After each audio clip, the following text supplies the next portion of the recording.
Institute for International Economics in Washington. We're grateful to a number of Singaporean institutions for their partnership and support, including Temasek and including the Monetary Authority of Singapore, who we're doing a joint session with shortly in honor of their 50th anniversary Golden Jubilee. The Next Step Conference is the brainchild of our joint institutions to try to get beyond the conferences that are more show than substance, and deliberately to get to a place that is about international cooperation, not blindly, but practically. And therefore, we're particularly proud to be basing the conference in Singapore, where it is possible to step back a bit from the giants of the Pacific, even though they must be engaged and look more globally. It's also very exciting for us to be joint and working with Singapore, because this is about global forces of technology, of trade, of commerce, of migration, but in particular, the adaptation along all these dimensions of open economies, which Singapore and others so well exemplify. This is not an Asian conference. This is a global conference, but it is to bring people together who are not just people who look like me. This is to bring together people who are not just people from the G7 capitals, but decision makers and young people from business and from academia, as well as policymaking. In that regard, we've been very generously supported in the sense of time and spirit by the senior minister from Singapore, Tharman Shanmugaratnam, who leads our advisory panel and has worked closely with Dan and me and our teams to create the conference. A final note before I turn it over to my colleague, Danny Quah.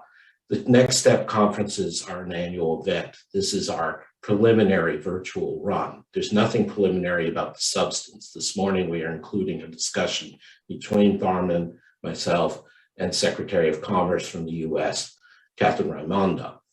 What is preliminary is, of course, like everything else in this world, it is virtual rather than in person. We hope to move to a hybrid, mostly in-person format for the launch of the first full conference in May of 2022.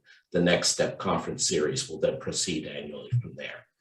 Now let me introduce my good friend, Danny Quah, who is Lee Ka-shing Professor of Economics and Dean at the Lee Kuan Yew School of Public Policy at the National University of Singapore.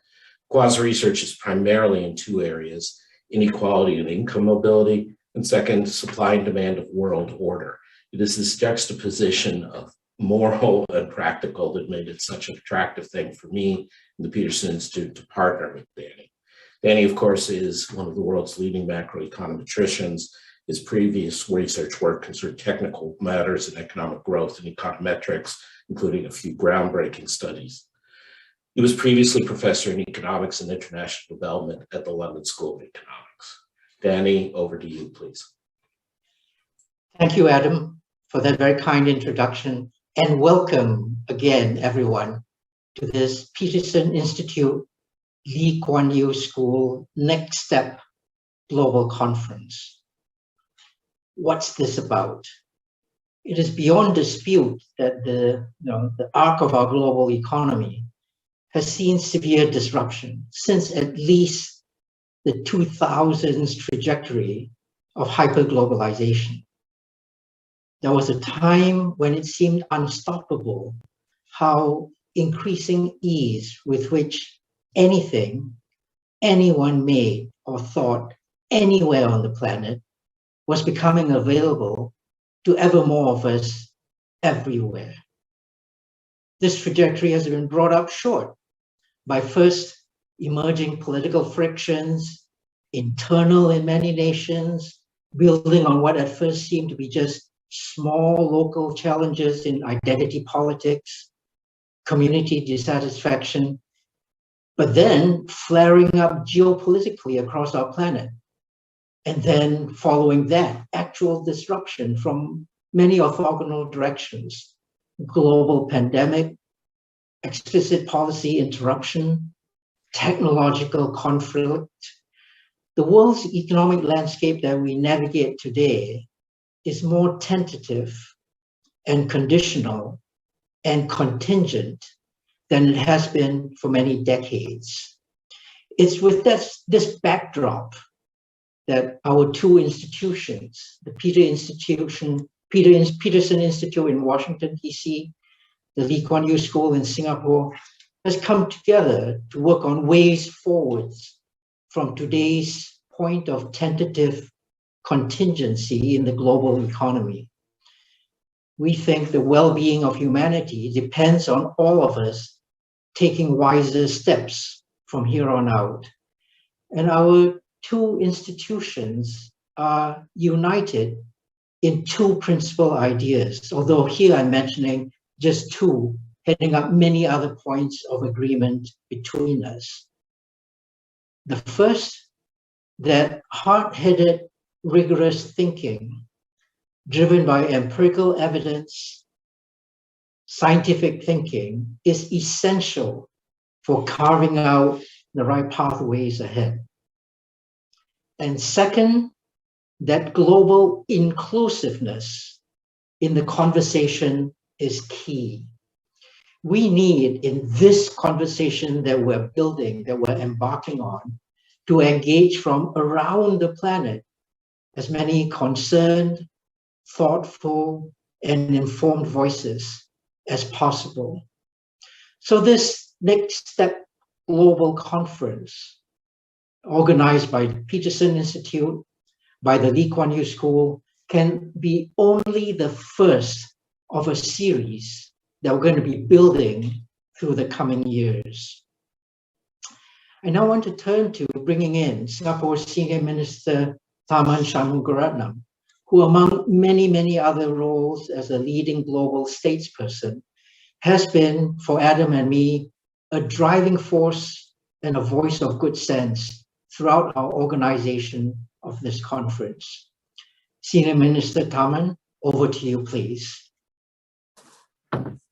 Thanks very much, Adam and Danny. Thanks for having me join you at this opening session, this brief opening session to the Next Step Global Conference. And indeed, at this initiation of a series of annual conferences that you're going to host. It's a very unusual time. It's a very unusual phase for all of us, wherever we are globally. And it is a more challenging and complex time for policy making and for politics than has been the case in decades. It's a very unusual time. Danny spoke about the disrupted arc of history. We don't even know what the trajectories will be. I don't think we have seen such a wide cone of possibilities, such a wide range of possible trajectories that we now see, at least not since the time when China began liberalizing its economy in the late 70s or since the fall of the Berlin Wall. We are back in a world of fundamental uncertainty, and the range of trajectories that one can meaningfully and rationally expect is now very wide. And it requires, as Danny was just saying, inclusiveness in debate and thinking, and inclusiveness in the way we shape strategies to serve the interests of a very broad majority of people. It requires global thinking, not just national, and it requires not just hard-headed economic thinking, but new political strategies. So it's more complex than of a scale that's much larger than we've seen in decades. Not just for economic policy making, but for politics everywhere. And part of that complexity comes out of the fact that we're dealing at once with macroeconomic challenges, short to medium term, structural challenges, which will be with us for a while, and we are facing the challenges of the existential commons, climate security, and pandemic security. And they come together not just over the long term, they are with us today. And we have to work out transitions to address the structural challenges and the existential commons in a way that doesn't upset the macroeconomic cart and in a way that's sustainable economically and financially. And we've never had a challenge of such complexity and scale, certainly not in decades. In the short term, macroeconomics is back, or the traditional macroeconomic trade-offs between growth and inflation are back. A case can be made to say that inflation is transitionary. The pickup in inflation is transitional because we know that there are supply side dislocations which should hopefully eventually be ameliorated and eliminated. But a case can also be made for inflation becoming more broad-based and inflationary pressures to be back in a way that we haven't seen in a long time. And the contest is not just with whose economic thinking or whose model is superior to the other, but it's now about accepting that there is a wide range of what could happen. Things are uncertain, and central banks really have to build that uncertainty into policy making and not leave things too late. That's the short term. Macroeconomic trade-offs are back. The structural challenges predate the COVID-19, but they're accelerating. Today's labor force shortages in many economies, particularly the most advanced economies, certainly the United States,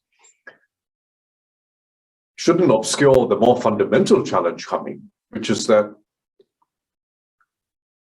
the march of automation has picked up pace.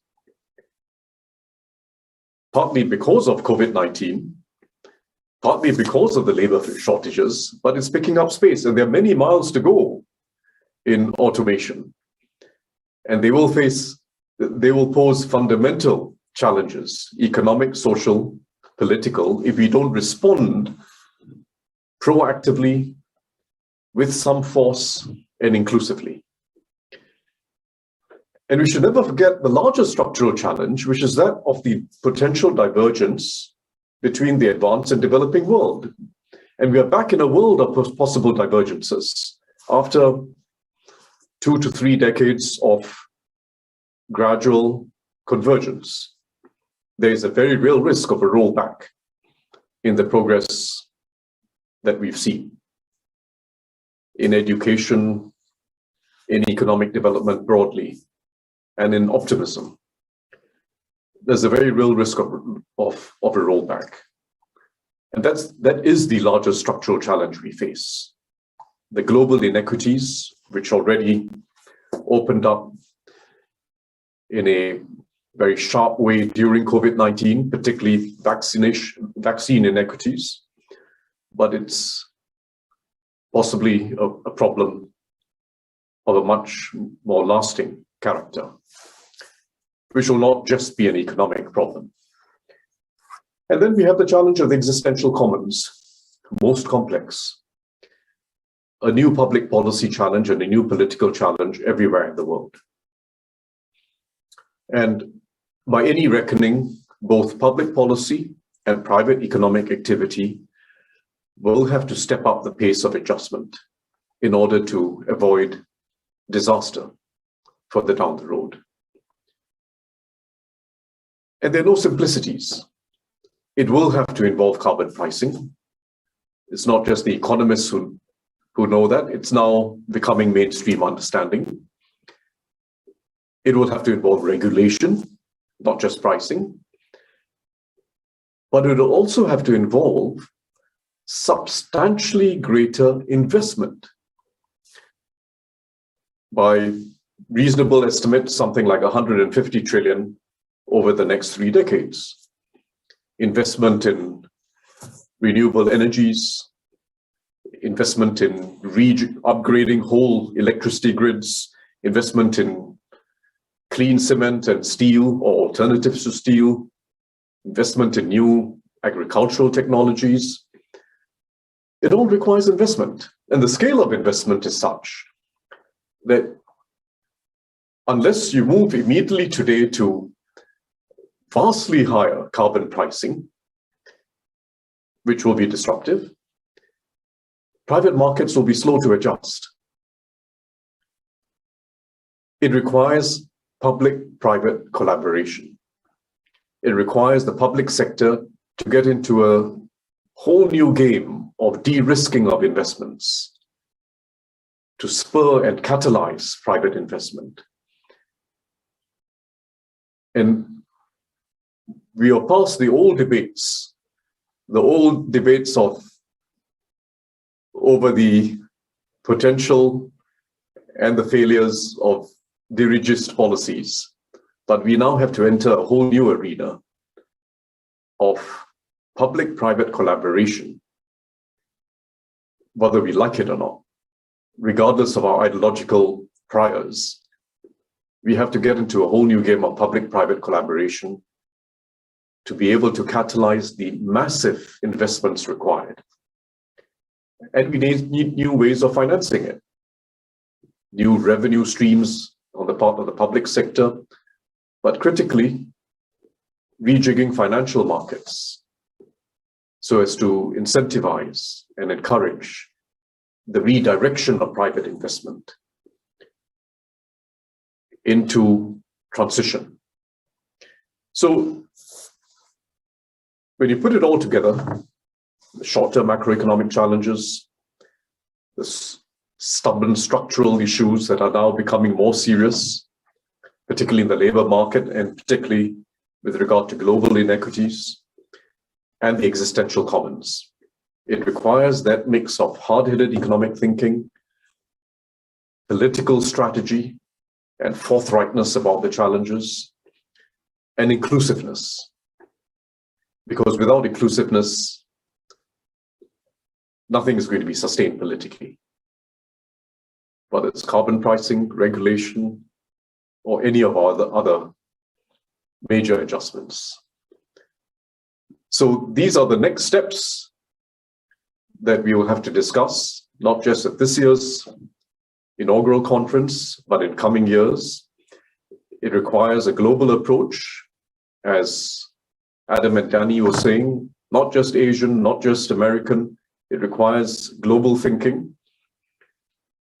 And I once again commend you and your two fine solution-oriented think tanks for taking the lead on this. Thank you very much.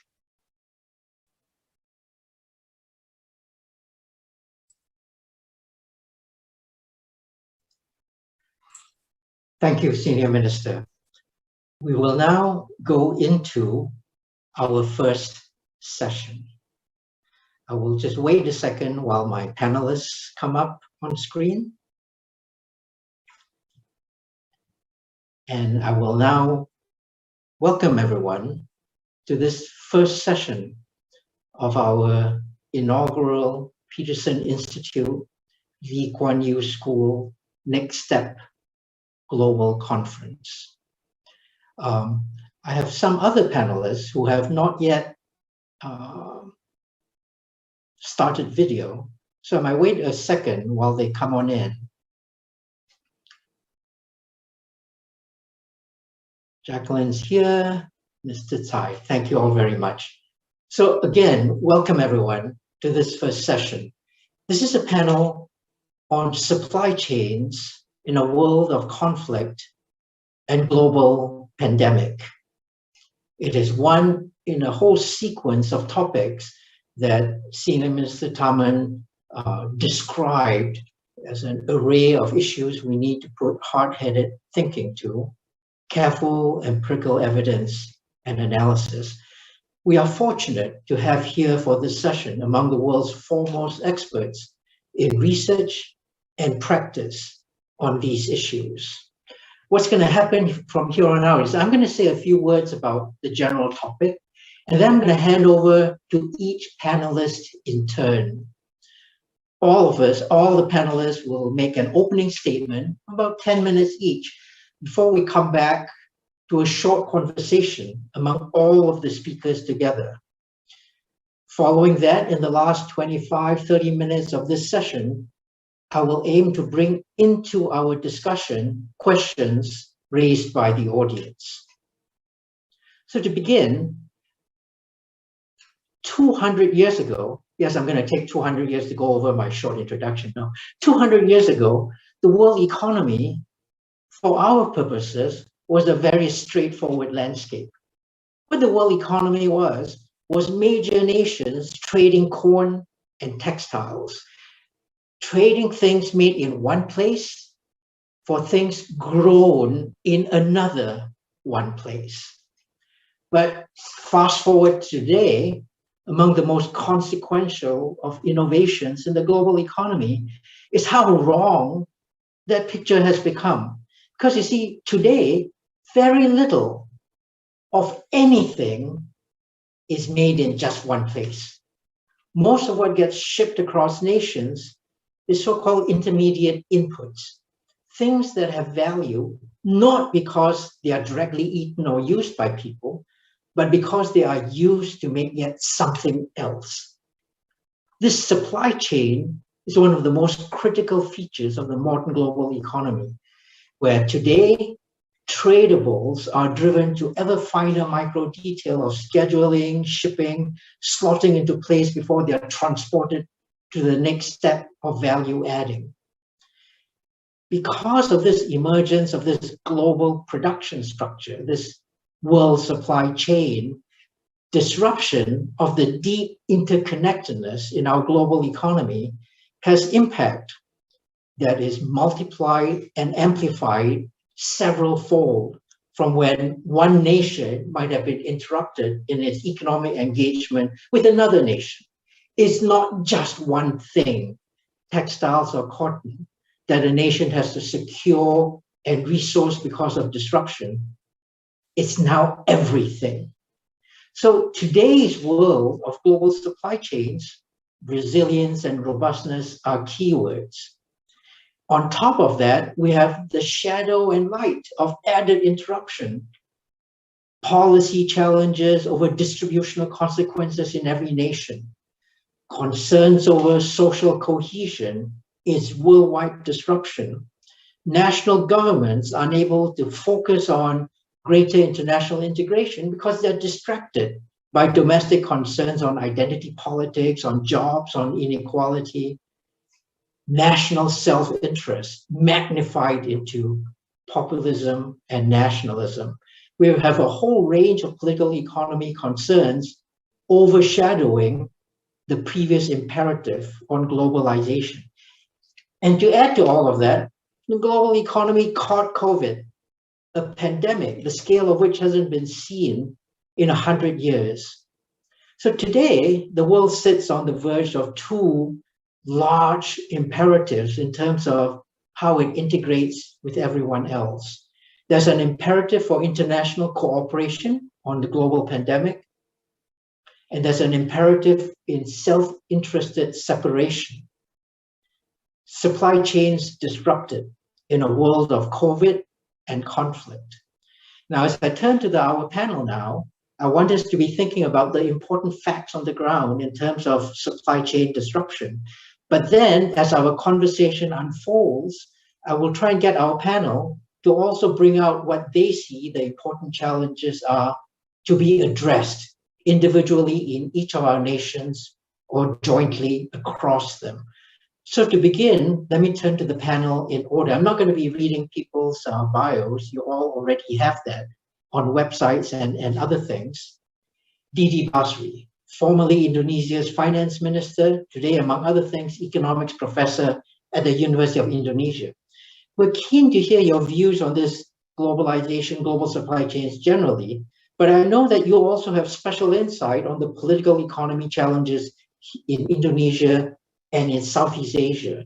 you've thought hard about what alternative supply chain suppliers means, when in a sense, all suppliers can be in the same situation of disrupted or inadequate provision.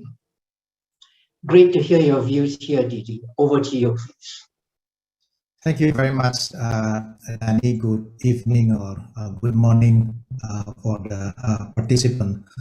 Allow me to use my slides here, but don't worry, I will limit myself maximum for 10 minutes for my presentation.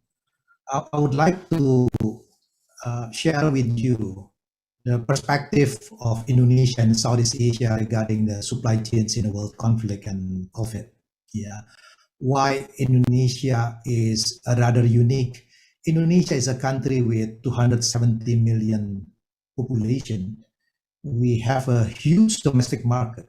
So some people argue that our dependence to the global economy perhaps will be relatively less compared to a country like Singapore or maybe Vietnam or Malaysia. Yeah, but I will argue the other way around.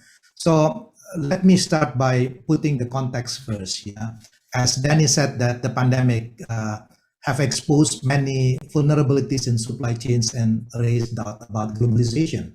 And actually, even before the pandemic, there were some pushback about the globalization, but several issues that we learned from this pandemic, the dependence for other countries somehow create also political economy problems. Yeah, for example, let me give an example about the vaccine nationalism.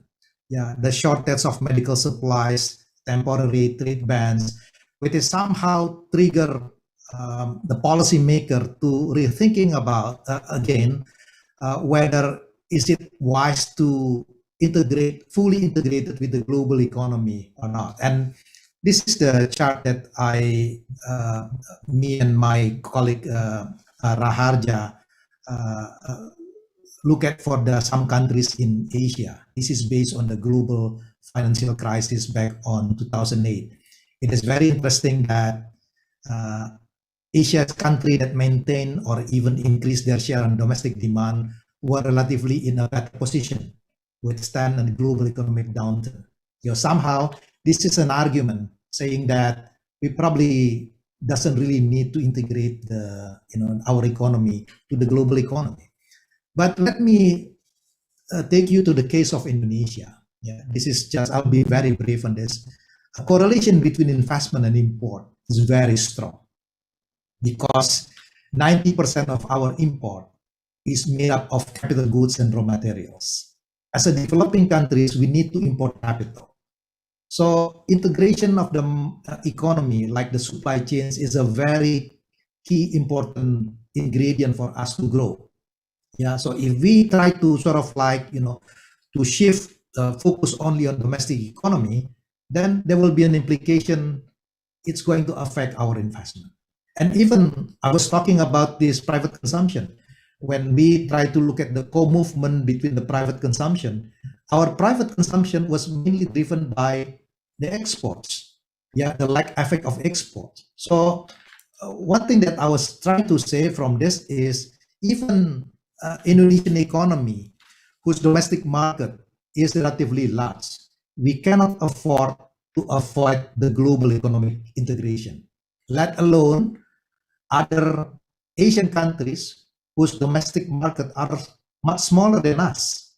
Yeah, so the issue is we still need supply chain integration, the production network. But exactly like Minister Tharman mentioned in his remarks and also Danny mentioned, this pandemic, this geopolitical conflict somehow create a sort of resistance towards globalization. Yeah, some politicians, including in my country, started to talk about the risk of interdependence, especially when the issue of this vaccine nationalism raised. Danny, perhaps you remember in the early day of COVID, about a year ago, we sit together with other Asian economists. We try a call for the policymaker to continue for the cooperation and integration. Yeah, because we are worried about this is everyone just focusing on their national interests. What is happening in the case of vaccine is a very good example of this prisoner's dilemma, because everyone is focusing on their own self-interest. We cannot solve this global problem. Yeah, because we need to cooperate. And then at the same time, we do have some problems about these political economy factors because, as I said, every country tries to secure their own interests. They don't want to be dependent to other country. Yeah, and when the economy is slowed down, the easiest way to put the blame is identity politics. And this is not unique for Indonesia, also in many countries in Asia, in Europe, even in the US. Yeah, but one thing that I would like we can discuss about it later on.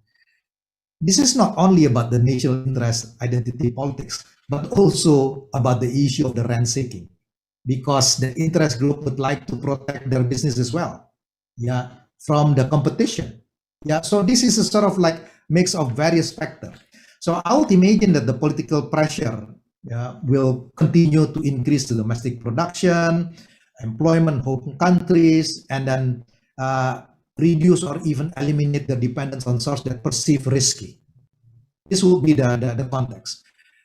That is why we can see the pushback on the globalization. Unfortunately, Danny, and in this current global situation now, it's very difficult to expect there will be a unilateral reform, because politicians will say, why should I open our economy if other country doesn't want to open their economies?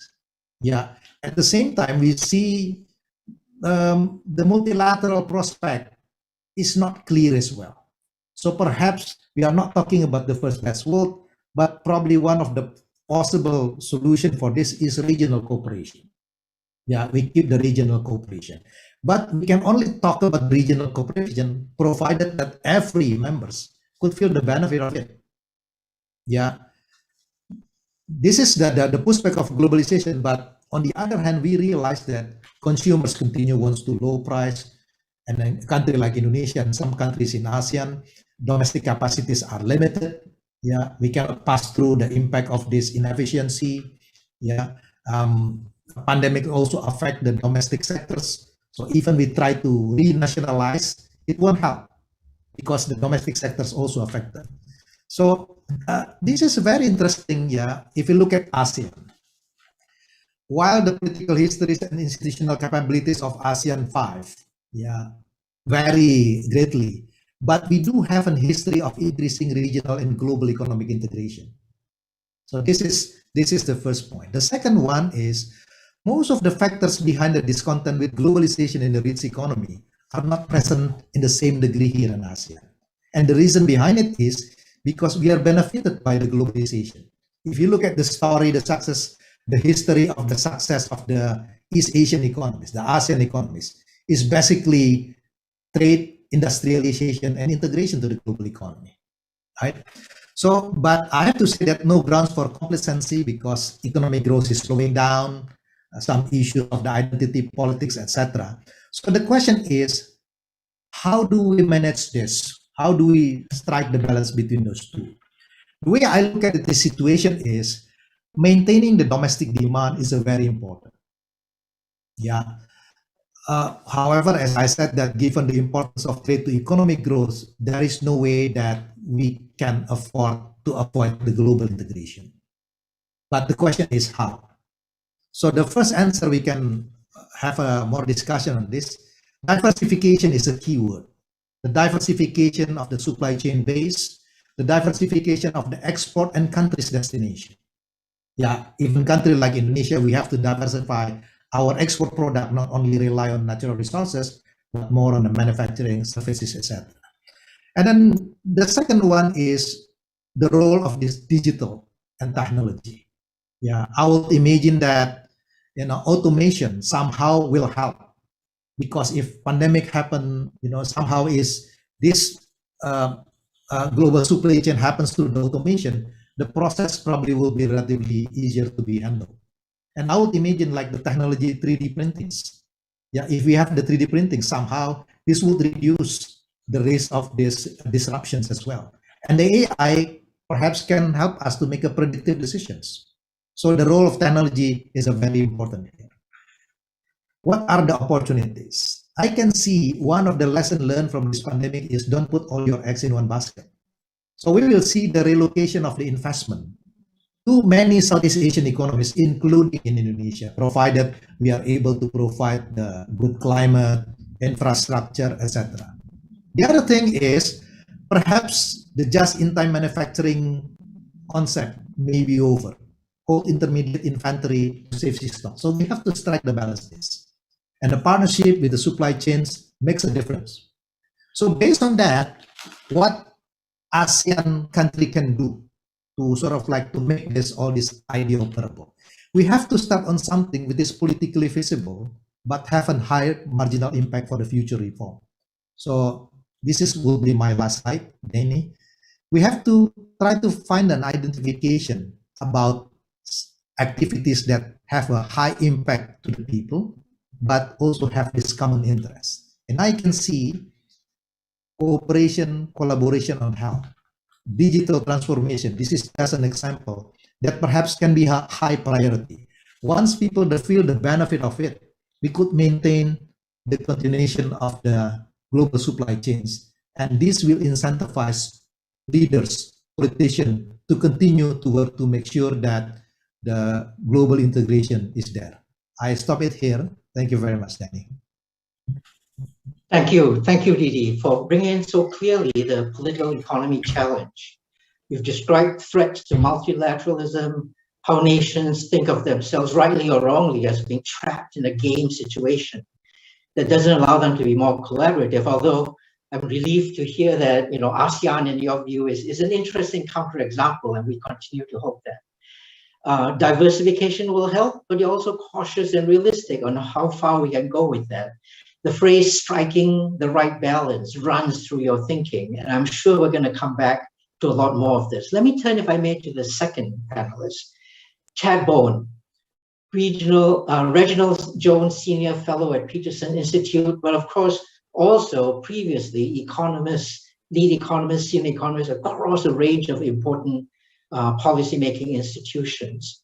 Chad, you have had extremely high visibility recently across policymaking in the world with your views and research on global supply chains generally, but also in particular on supply chains in our world's most critical products today: semiconductors, vaccines, protective equipment. Semiconductors, of course, the quintessential and ubiquitous intermediate input. So turning to you, what specific dynamics do you see in these products, in their supply chains, and possibly what general lessons can we take from what's happening in these markets? Chad, over to you, please. Thanks, Danny, for the kind introduction. It is wonderful to be with you all today. So indeed, I'm going to talk about what I thought would be useful to help kind of set the stage for this session, which is what's going on right now in terms of policy, at least, for those three critical supply chains that you mentioned: semiconductors, the vaccines that have turned out to be so important during the pandemic, and as well the experiences of personal protective equipment for healthcare workers and such. Let me start with semiconductors. And as we'll hear more from our experts in a moment, everyone knows now these are the ubiquitous chips that are used in inputs for most everything. Their supply chains are under scrutiny today, and that's primarily because with the pandemic, demand has shifted and spiked. And what it has meant is with too few of these chips, the automotive sector, but not just autos, others as well, have been forced to cut production. That's put pressure on their workforces that are already struggling with the pandemic and the recovery. But semiconductor supply chains were under stress well before the pandemic. Beginning in 2018, the US administration imposed 25% tariffs under Section 301 of the Trade Act of 1974. This was part of the trade war with China. And imports of chips from China fell by billions per year.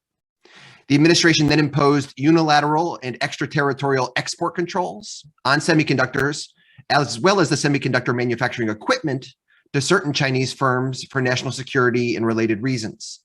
This triggered hoarding and other market disruptions. And those policies mostly remain unchanged today. At the moment, the US Congress is considering legislation. This is called the CHIPS Act, and it could result in tens of billions of dollars of subsidies to the industry. Europe has suggested a European CHIPS Act could also be in the offing. Japan, other countries as well, have suggested new subsidies. In the US legislation, the exact funding is not yet settled. Some subsidies may be one-off incentives to locate or expand production facilities in the United States, potentially even offered on a non-discriminatory basis to both American and foreign headquartered firms.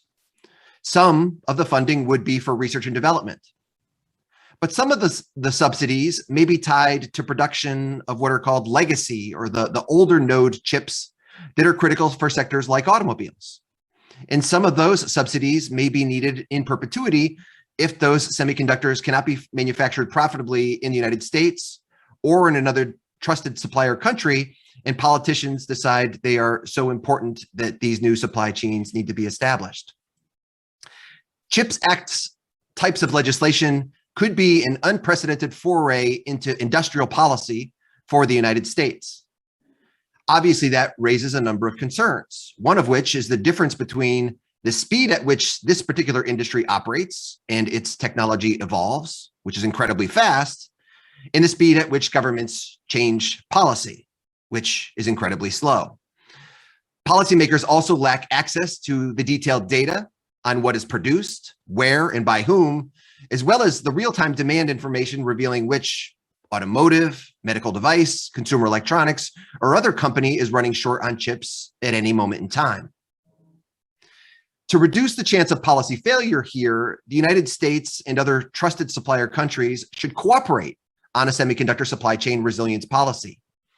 That means coordinating on things like export controls, so the United States isn't just imposing them unilaterally, as well as on any subsidies to highlight research and development and to ensure diversification across nodes, the types of chips being produced, as well as suppliers and locations. However, I do worry about the United States suddenly giving up on the fight against other countries' semiconductor subsidies. Even though they have made progress with the European Union, for example, through this thing called the brand new Trade and Technology Council, both the US and Europe are naive to think that places elsewhere around the world, Taiwan, South Korea, Japan, and of course China, won't just simply respond with more and more subsidies of their own. A result could therefore be global overcapacity, new problems, allegations of dumping, tariffs, and potentially market segmentation down the road. My second example is of COVID-19 vaccine manufacturing supply chains, as this has become a second important area for US policy. Now, to start, of course, the speed of scientific advancement in the emergence of manufacturing supply chains for vaccines from Pfizer and BioNTech, Moderna, Johnson & Johnson, and AstraZeneca in the United States, in Europe especially, as well as India and some other places around the world. This has been extraordinary. Policy played a sizable role, but it also could have done better. The United States, for example, used Operation Warp Speed and the Defense Production Act to expedite the vaccine development and manufacturing process. Washington allocated more funding to scale up manufacturing at risk and over the entire vaccine manufacturing supply chain, including critical raw materials and equipment.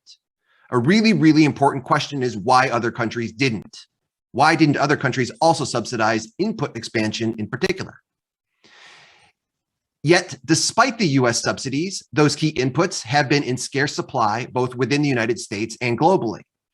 Now, the US used the Defense Production Act to give policymakers some visibility into those supply chains to help those scarce inputs be allocated and prioritized to plants manufacturing the priority vaccines. Those policymaker decisions have necessarily been imperfect, given shifting conditions brought on by the pandemic.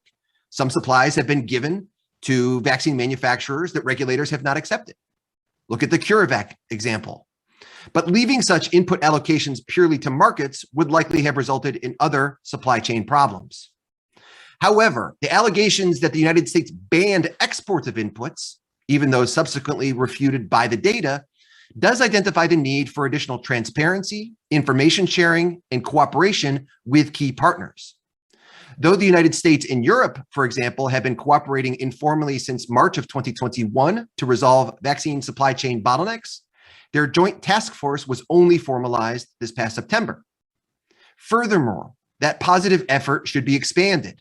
In the case of vaccines, it should be extended to other critical countries in the supply chain, including India, perhaps through the Quad initiative, and lessons learned there should be shared with other supply chain resilience policy initiatives, such as what we're seeing with semiconductors. Nevertheless, it is certainly true the US, EU, UK, and India all engaged in what we've already heard about, vaccine nationalism, as was expected. Each failed to export enough final finished doses of vaccines quickly enough to build on and support COVAX and to follow global public health objectives by prioritizing healthcare workers and the most vulnerable populations globally to reduce the likelihood of the emergence of variants. The third supply chain I want to talk about briefly is personal protective equipment. The United States, Europe, and many others around the world experienced PPE shortages early in the pandemic. Many countries, including the United States, imposed export controls. Furthermore, the United States also eventually allocated over $1 billion of subsidies to expand capacity across its domestic PPE supply chain, not just for products like surgical masks and gloves, but also the critical inputs like the fibers, the rubbers, and the filters needed to manufacture them. A domestic PPE industry in the United States has now emerged. Many companies that did not receive government support also responded to price signals by entering the market. However, as the pandemic recedes and prices fall, much of the US industry may find it difficult to compete with lower cost imports, primarily located in China. Yet the early days of the pandemic revealed that an excessive global concentration of residual supply for the PPE was coming out of China. Now, China's export expansion beginning in April 2020 did eventually save many millions of lives globally. But unfortunately, its export shortfall during the pandemic's early days likely cost lives. Thus, cooperating over PPE supply chains will need to provide the United States and other key partners with the opportunity to encourage diversification, as well as potentially improving domestic policies on things like procurement, inventory management, stockpiling, and regulatory policy. Finally, to conclude, the experiences of semiconductors, COVID-19 vaccines, and PPE all argue strongly against purely domestic supply chains and autarky. Trade in these sectors has been critical throughout the pandemic. No one has been spared the need to lock down at some point. Policymakers must therefore resist calls for excessive concentration of production domestically, which could create even more vulnerabilities. Supply chain resilience thus means additional transparency, inventory management, and diversified sourcing with trusted partners, as well as new commitments to quickly engage and cooperate on policy when an emergency strikes, especially to expand production. We have not seen that in this pandemic. From here in Washington, let me conclude by saying US supply chain resilience policy is still a work in progress, but there are some signs of potential cooperation. The US-EU partnership is perhaps the most advanced to date, though there's still a lot of work there to go to ensure that we do it better in the future. Thank you for letting me be a part of this session today. Thank you, Chad. On semiconductor chips, we're of course going to come back and hear more from MediaTek's Mr. Tsai in just a while. But Chad, your stories are fascinating. Policies on these intricately intertwined supply chains cannot be isolated and must not be overly concentrated. Our early experiences in responding overly hastily to these have led to just a plethora of patches that we've tried to put one on top of another. And the stories are all different. It is not a solution to think about supply chains being relocated to simply a domestic geography. Really interesting ideas that we're going to come back to over and over, I'm sure. If I may, let me turn now to Michael Buchanan. Comes to us from Temasek, where he's head of portfolio strategy and risk group, among many other things. Mike, at Temasek, Singapore's Temasek, you lead on these very important issues, macro strategy, portfolio strategy, risk. So you have a front row seat on the challenges and opportunities in these large micro and macro trends. You also look at very specific firms and businesses. opportunities and challenges on these changes in your view? Over to you, please. Great. Well, thanks, Danny. And yes, certainly an interesting seat to watch all this unfold. But first, thanks to the Peterson Institute and the LKY School for inviting me onto what is such an interesting panel. I thought I would try and divide my initial remarks roughly into three parts. So the specifics of the supply chain issues that we're witnessing, the policy implications that stem from that, especially for central banks, and then the sort of broader, longer-term issues that all policymakers will need to focus on, including how geopolitical tensions and perhaps if there's time, climate risks feed into these issues. So first, let me acknowledge that in general, I'd say the COVID-led supply chain disruptions have been even more persistent and broader than we expected last year. And there are three key bottlenecks that require resolving. So transport logistics, semiconductors, as we've just heard very eloquently, and the supply of labor. Now, none of these will be solved immediately, but to us, it's probably the labor market really that will cause the more lasting issues. As a result, those disruptions are now posing significant challenges to policymakers. And one important implication has been on inflation and monetary policy. So for example, and I'll come back to this in a moment, and perhaps if the slides can be sort of brought up, I'll refer to those in just a moment. But the supply-demand imbalances have created sizable upward pressure on core PCE inflation in the US, and we expect that to persist through probably to the middle of next year. We'll then get a little bit of a relaxation before then the structural drivers take over and require the policy response.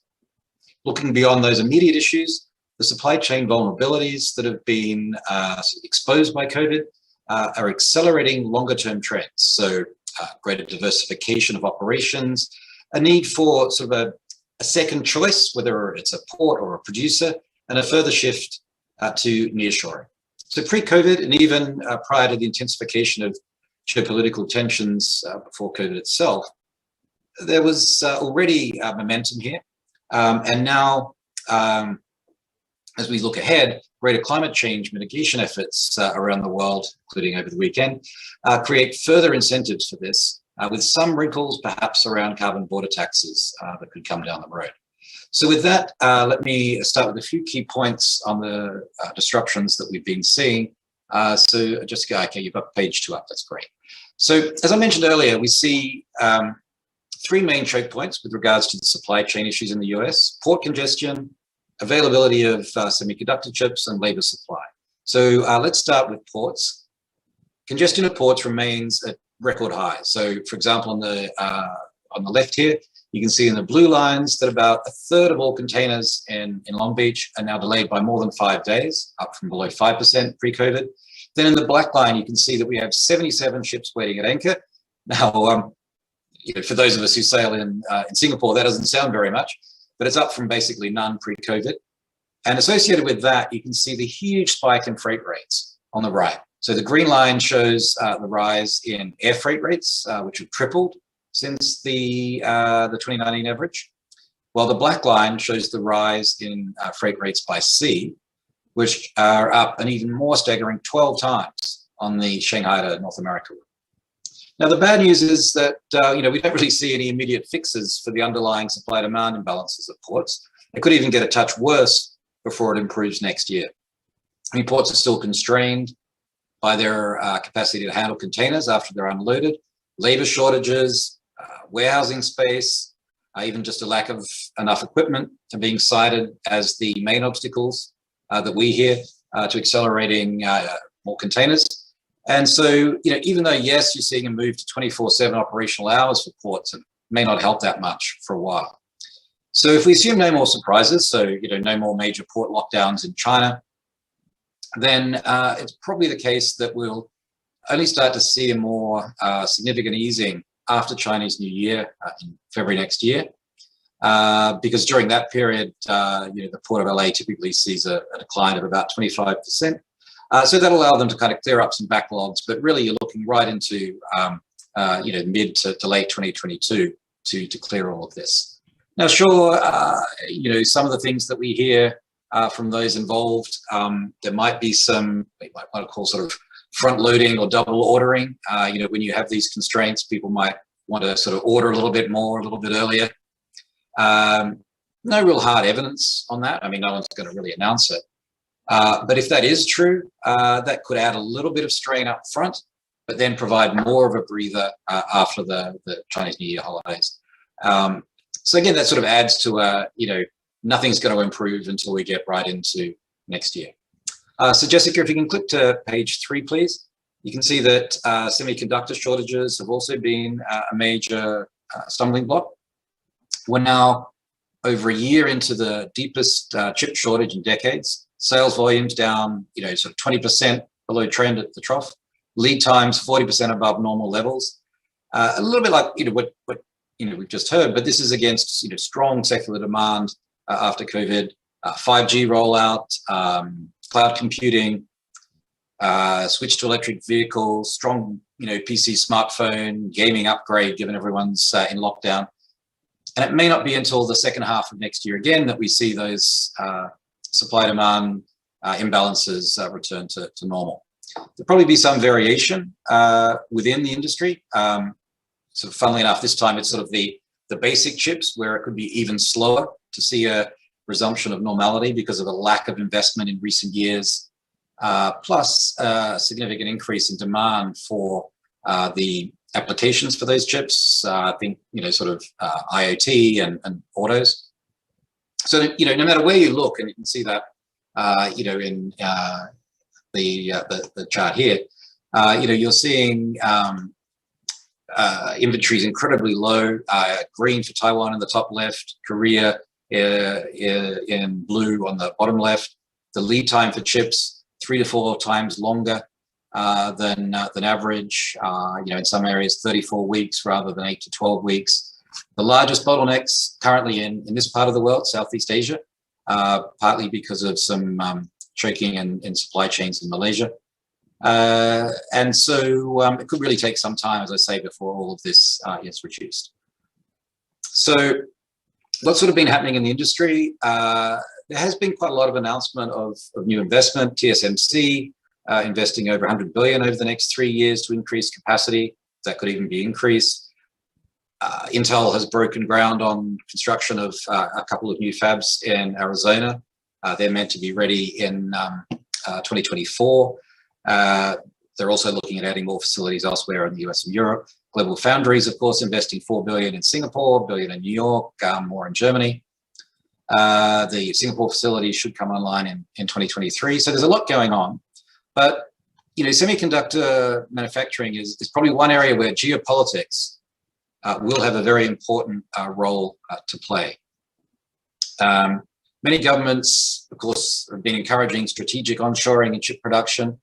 That will, cause maybe a broader geographical footprint for production, less reliance on Taiwan, but less efficiency. So the US, EU, Taiwan, South Korea, Japan, China, they're all setting aside money that adds up to over $1 trillion to support local chip production.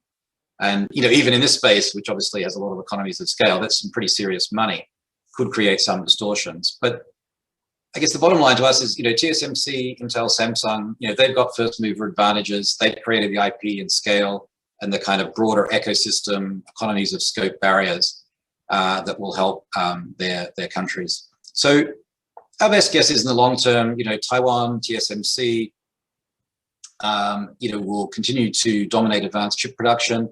But I think, Arizona in the US could become, quite a credible ecosystem also for advanced chip production. Finally, labor supply. So Jessica, if you can click to page 4, please. The difficulty in getting qualified labor remains a key bottleneck for firms, particularly in real estate and industrial companies. And so far, we've seen the largest wage increases for those in the lowest paying sectors and people staying out of the labor market due to childcare needs, the direct risk of getting COVID in particular. And so going forward, these sort of COVID-specific reasons for lower labor force participation should fade, along with the expiry of some of the expanded unemployment benefits, and as schools reopen, and as hopefully the healthcare concerns are diminished through vaccinations, we would expect those labor supply constraints to ease, but not fully. there will be, some early retirement, some reduction in participation more permanently.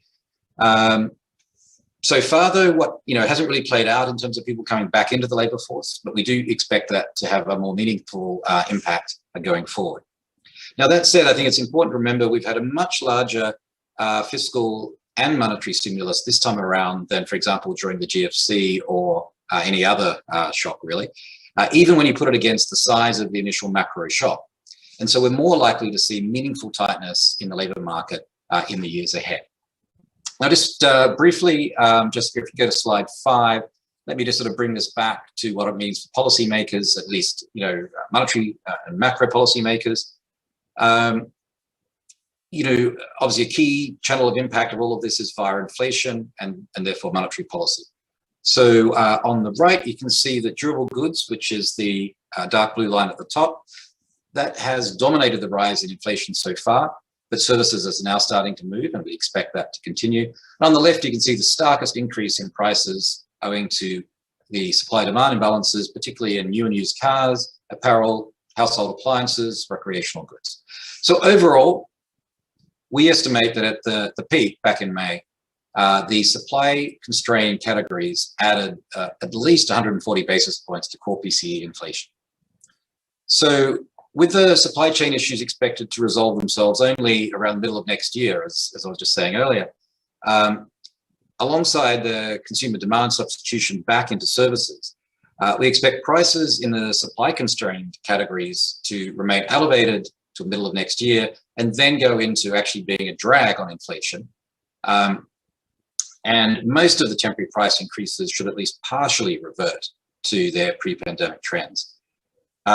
Then, together with probably a smaller than average contribution from medical services, given that prices there are being boosted by COVID legislative factors that will expire at the end of the year, we would expect core PCE inflation to fall and perhaps even briefly come in below the Fed's 2% target in the second half of next year.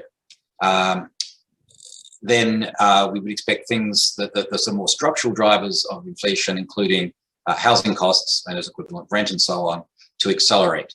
And the tightness in the labour market would continue, and then that would drive inflation back above target and require a monetary policy response. Our base case is the first hike from the Fed would come in 2023, but the risks are for an earlier takeoff.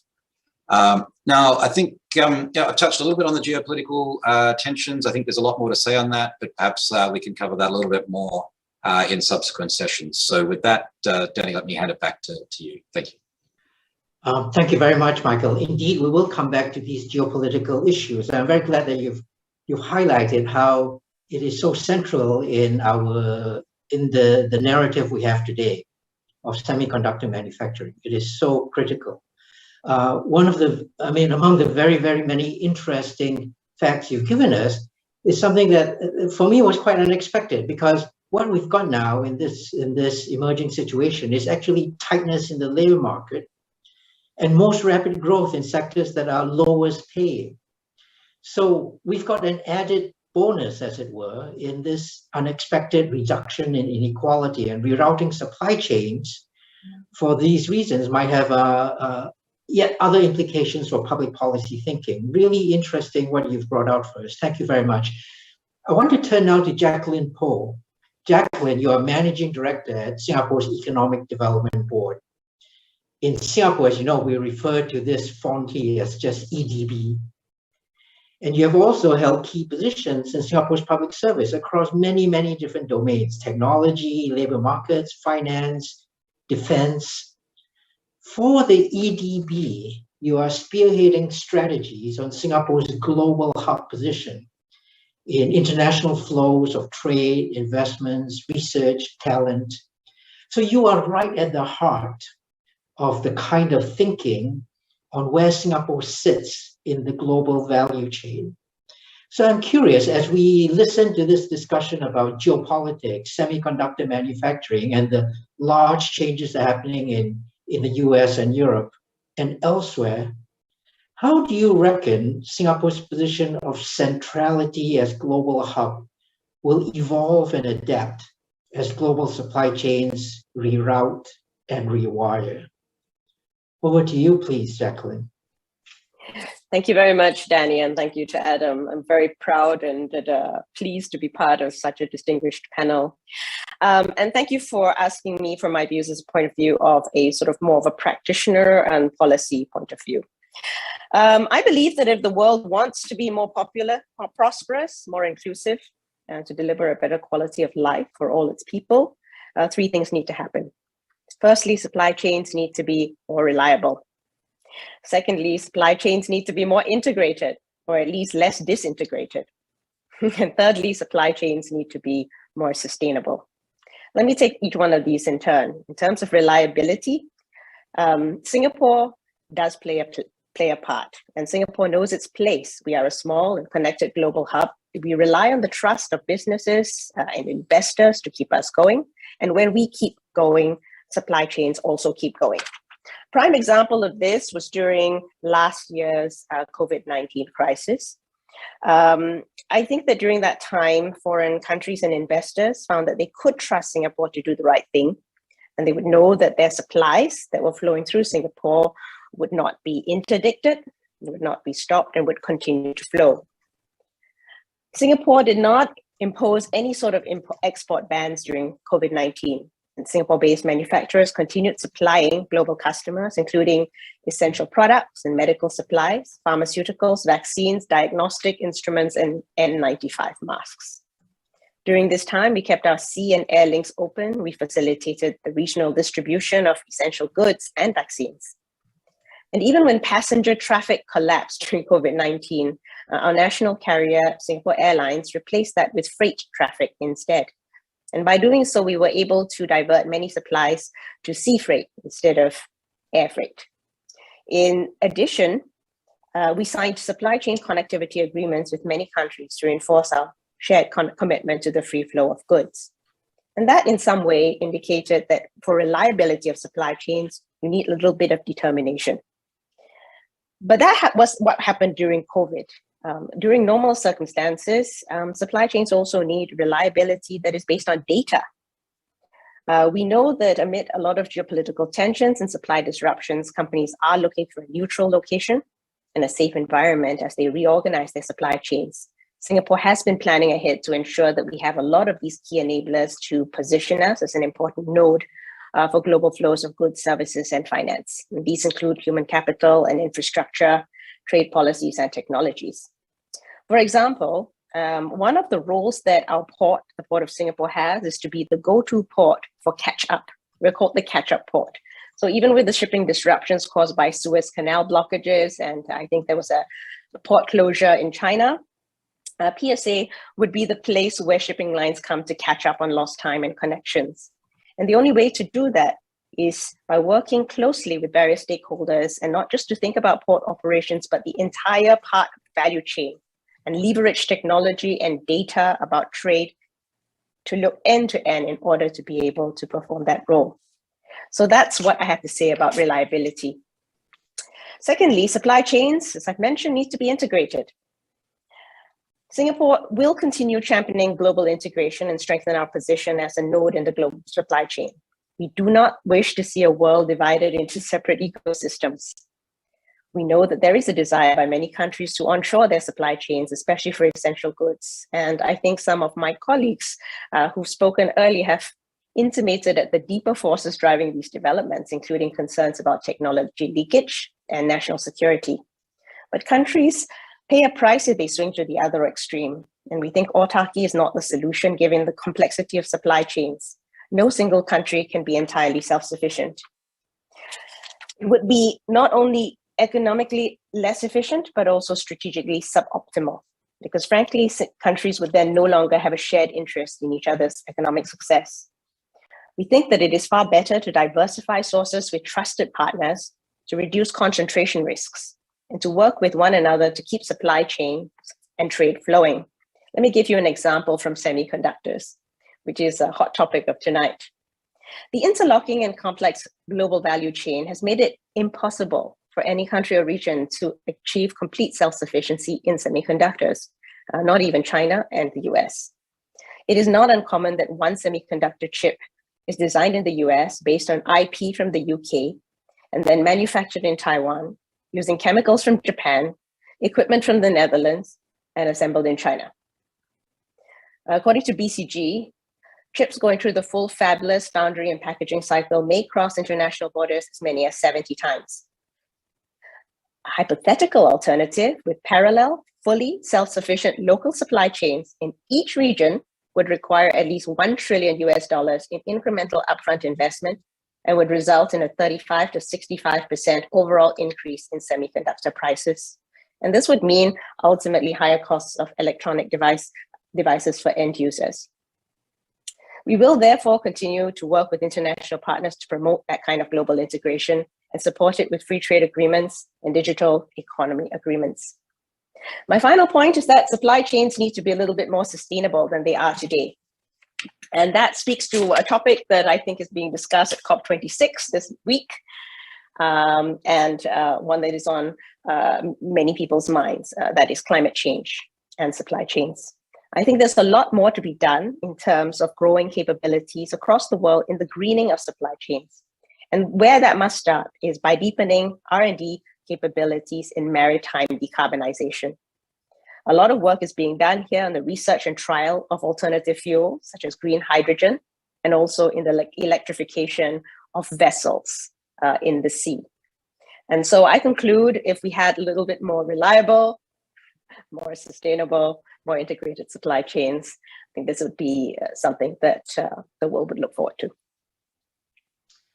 Thank you very much, Jacqueline, for wonderfully consistent view on how the world works and how we can get along in this world. The three keywords: reliability, integratedness, sustainability, that comes over and over again in the discussion. And you use semiconductors as well. It seems to be an abiding theme in all of our panelists' presentations. So it gives me great pleasure now to turn to Mr. Tsai Ming-Kai, chairman at MediaTek, one of the world's largest semiconductor companies. Mr. Tsai, your products power billions of smart devices on our planet. You sit at the helm of the intersection point of the global economy's most critical supply chains, confirmed by how all our independent discussion keeps coming back to this. How do you see the challenges and opportunities here? Over to you, please. Okay, thank you, Danny. Well, since so many has been some of the peer speakers touch base about semiconductor. So I would like to offer some of my observation and comment on the semiconductor supply chain, more specifically, also in the broader context of supply chain and war conflict. Well, the COVID-19 is not the only cause of IC shortage in the auto or other industry. Actually, the reason for IC shortage pandemic is one reason, but actually the most important reason is we are undergoing the digital transformation even without COVID. And COVID actually accelerates this digital transformation, especially now we are in 4G to 5G transition and IoT everywhere, and also the machine learning, AI development of the last 10 years cause everything to be more intelligent. So this is the most important, digital transformation. And another reason is also the underinvestment of the so-called mature technology in the semiconductor technology node. For most of the chip used in the automotive or some industry or not that advanced end product device, actually still use a lot of mature technology. These chips are made by fully depreciated equipment. However, the return of making new investment in the mature technology is low compared to investment in the cutting edge advanced technology. Because the return is low, so foundries have less incentive to make such an investment.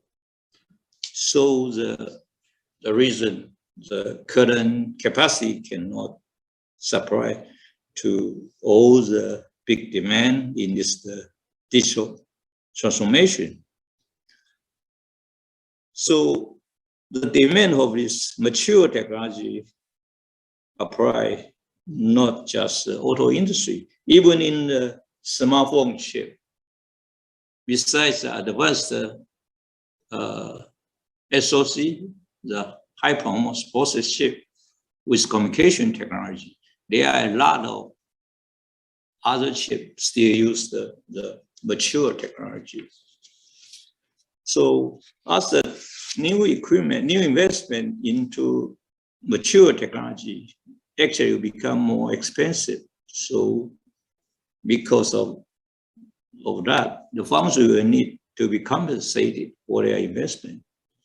So for a new investment, even just to catch up mature technology, actually, the customer all has to be prepared for this higher cost.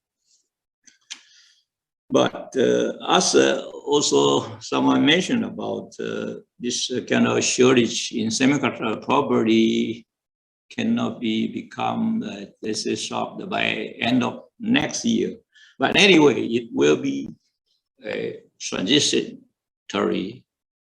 So maybe by the time end of next year or year 2023, as the new capacity coming up gradually, the balance will become a new balance.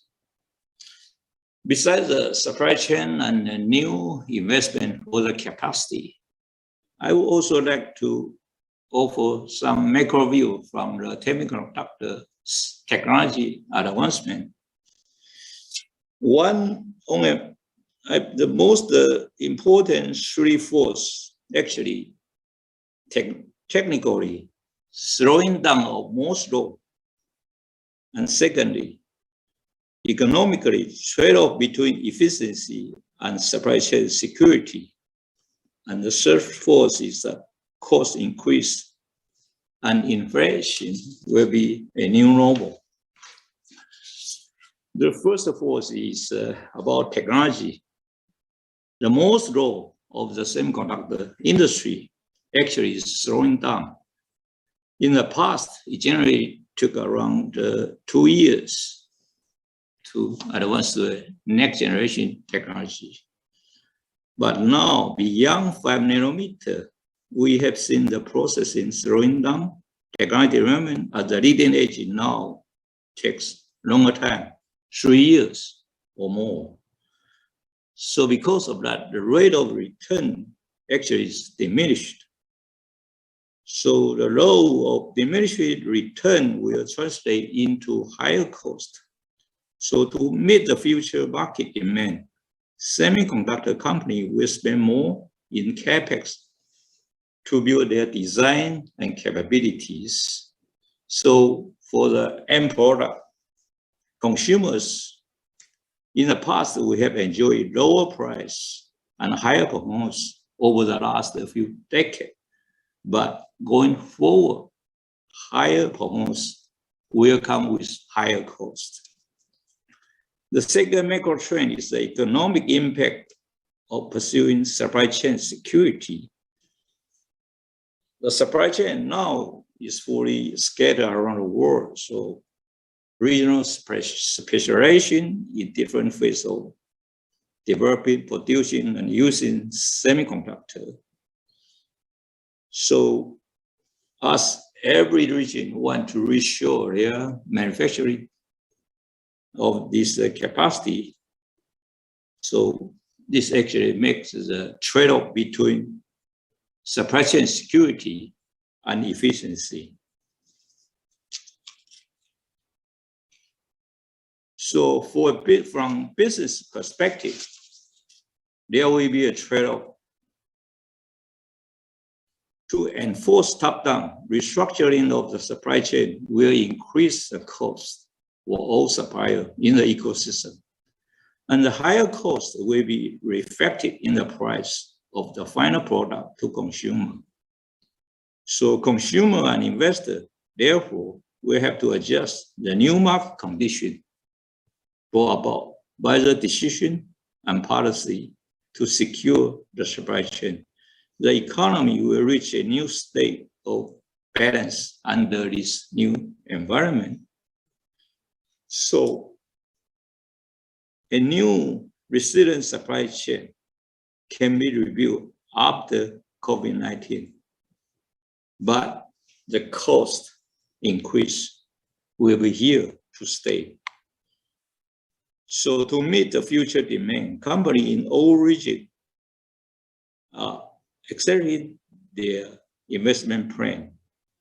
So pressure will begin to build up for inflation. So we have to bear in mind that it is not practical to try to unwind a 50 years global system and build a complete supply chain within each single region. So to pursue a complete decouple of the regional economy is technically and economically almost impossible. So this is the end of my observation. Thank you. Thank you very much, Mr. Tsai. Thank you very much for these views from where you sit. I've got a lot of questions and not a great deal of time. So I want to just get first a question warming up everybody here, where you've talked about, Michael has mentioned geopolitics, Didi has mentioned the political economy, and Chad has talked about collaboration across different geographies. Jacqueline has told us about how there are certain key principles to continue to keep in mind as we listen to Mr. Tsai's views on how semiconductor was evolving. I try and put all this together, and I think about the title of our session. The title of our session, Supply Chains in a World of Conflict and COVID-19. And that world of conflict and COVID-19, one of these, COVID-19, is an exogenous shock to the system.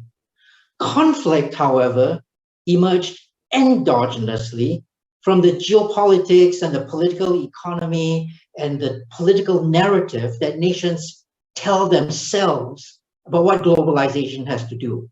So just to get a quick round going, what you have recommended or what you have observed alleviates the problem of conflict in the world? Don't think of conflict as a shock to the world that we then have to respond to. What you've recommended ameliorates the problem of conflict? Maybe Chad, I can begin with you, because you've thought about how we build modalities of collaboration across different geographies. Let me begin with you.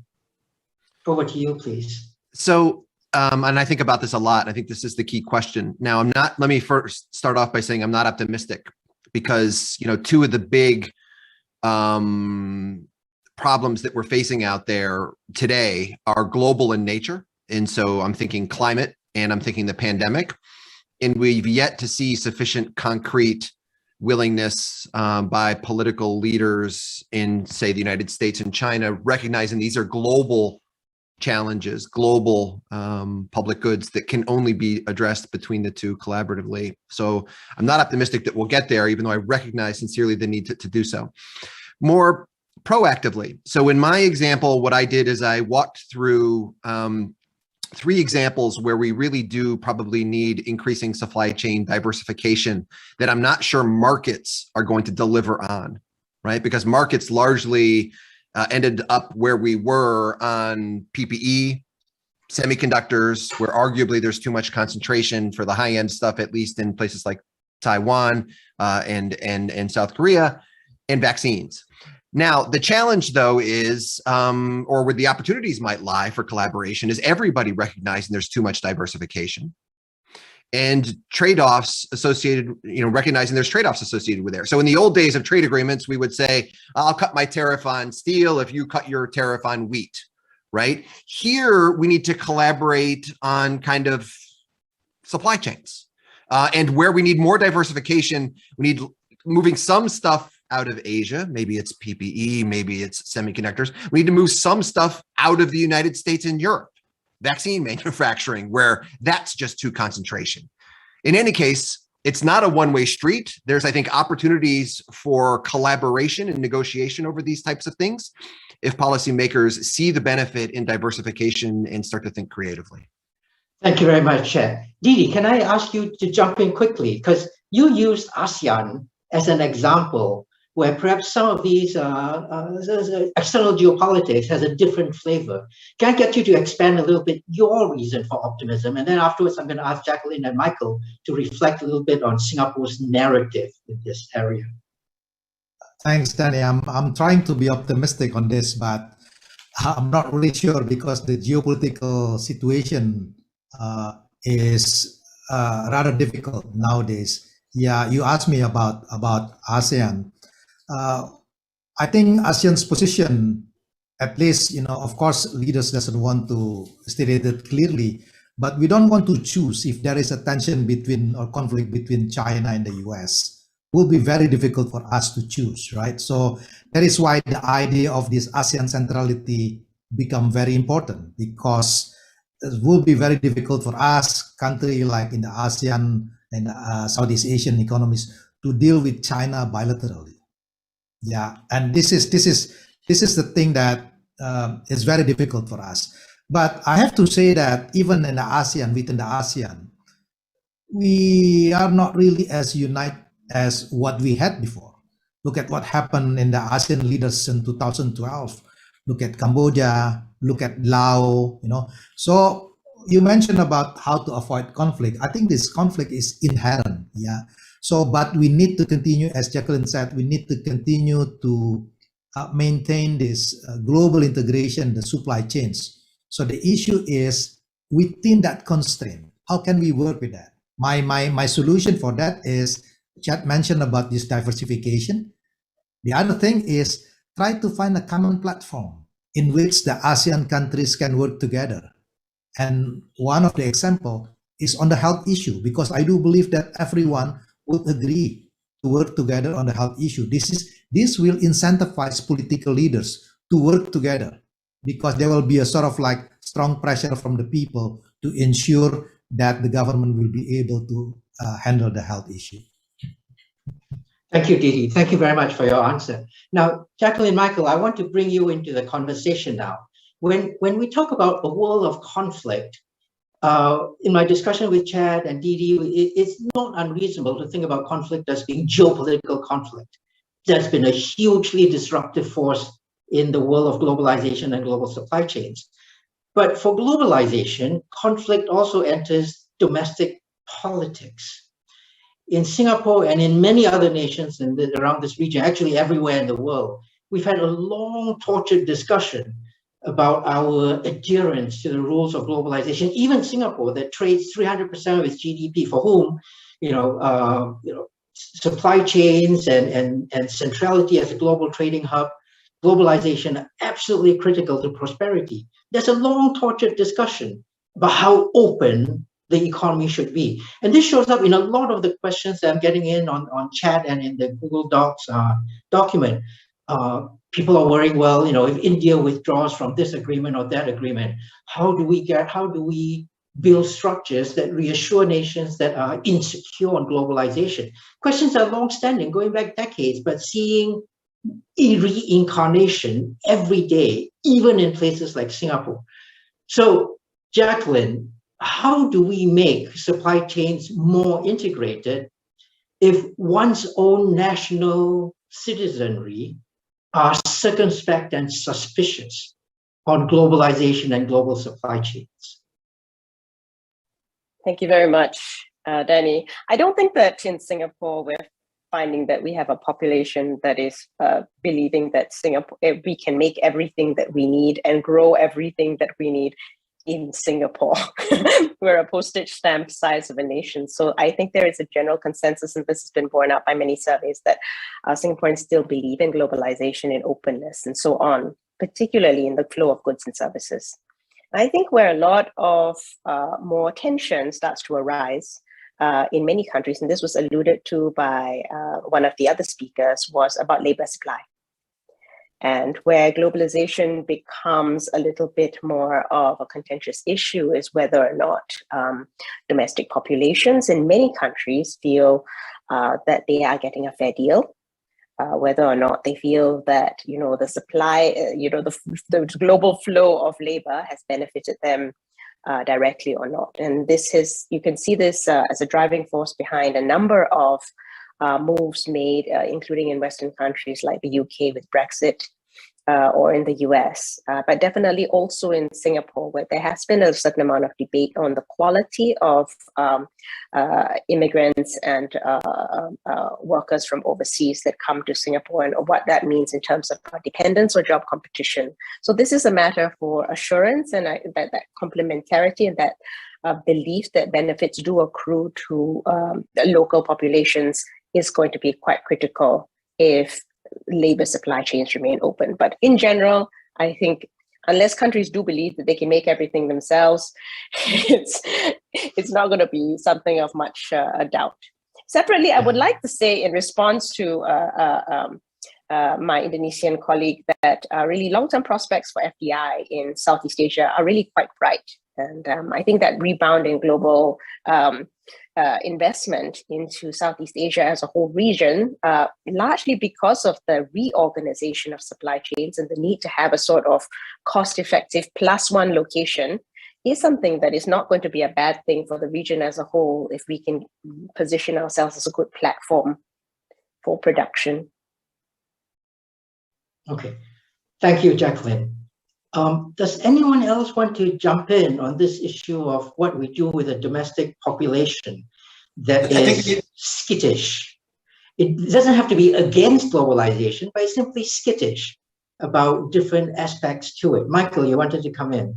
Well, the only thing I was going to add to I think those points that have been very, very well made is, I mean, I think it's always been really difficult to build a case for globalization and amongst most sort of electorates. I mean, you know, typically the benefits are much harder to see than the costs. You know, you open up or you allow free trade, someone's going to lose their job. The benefits in terms of enhanced productivity and so on tend to be dispersed much more broadly. Often the goods that become cheaper are things you don't buy as often, so you may not fully appreciate it. So I think that's always been really hard. But I think the positive that could change in the future, at least in many economies, is that we are now starting to see a bit of a redistribution of the economic pie away from capital towards labor, and particularly towards lower end or lower wage workers. And that may help sort of reduce some of the populist tendencies that we've seen, which tend to end up, rightly or wrongly, you know, people attribute it to globalization or to people coming in and sort of taking their jobs and so on as they would see it. So if the,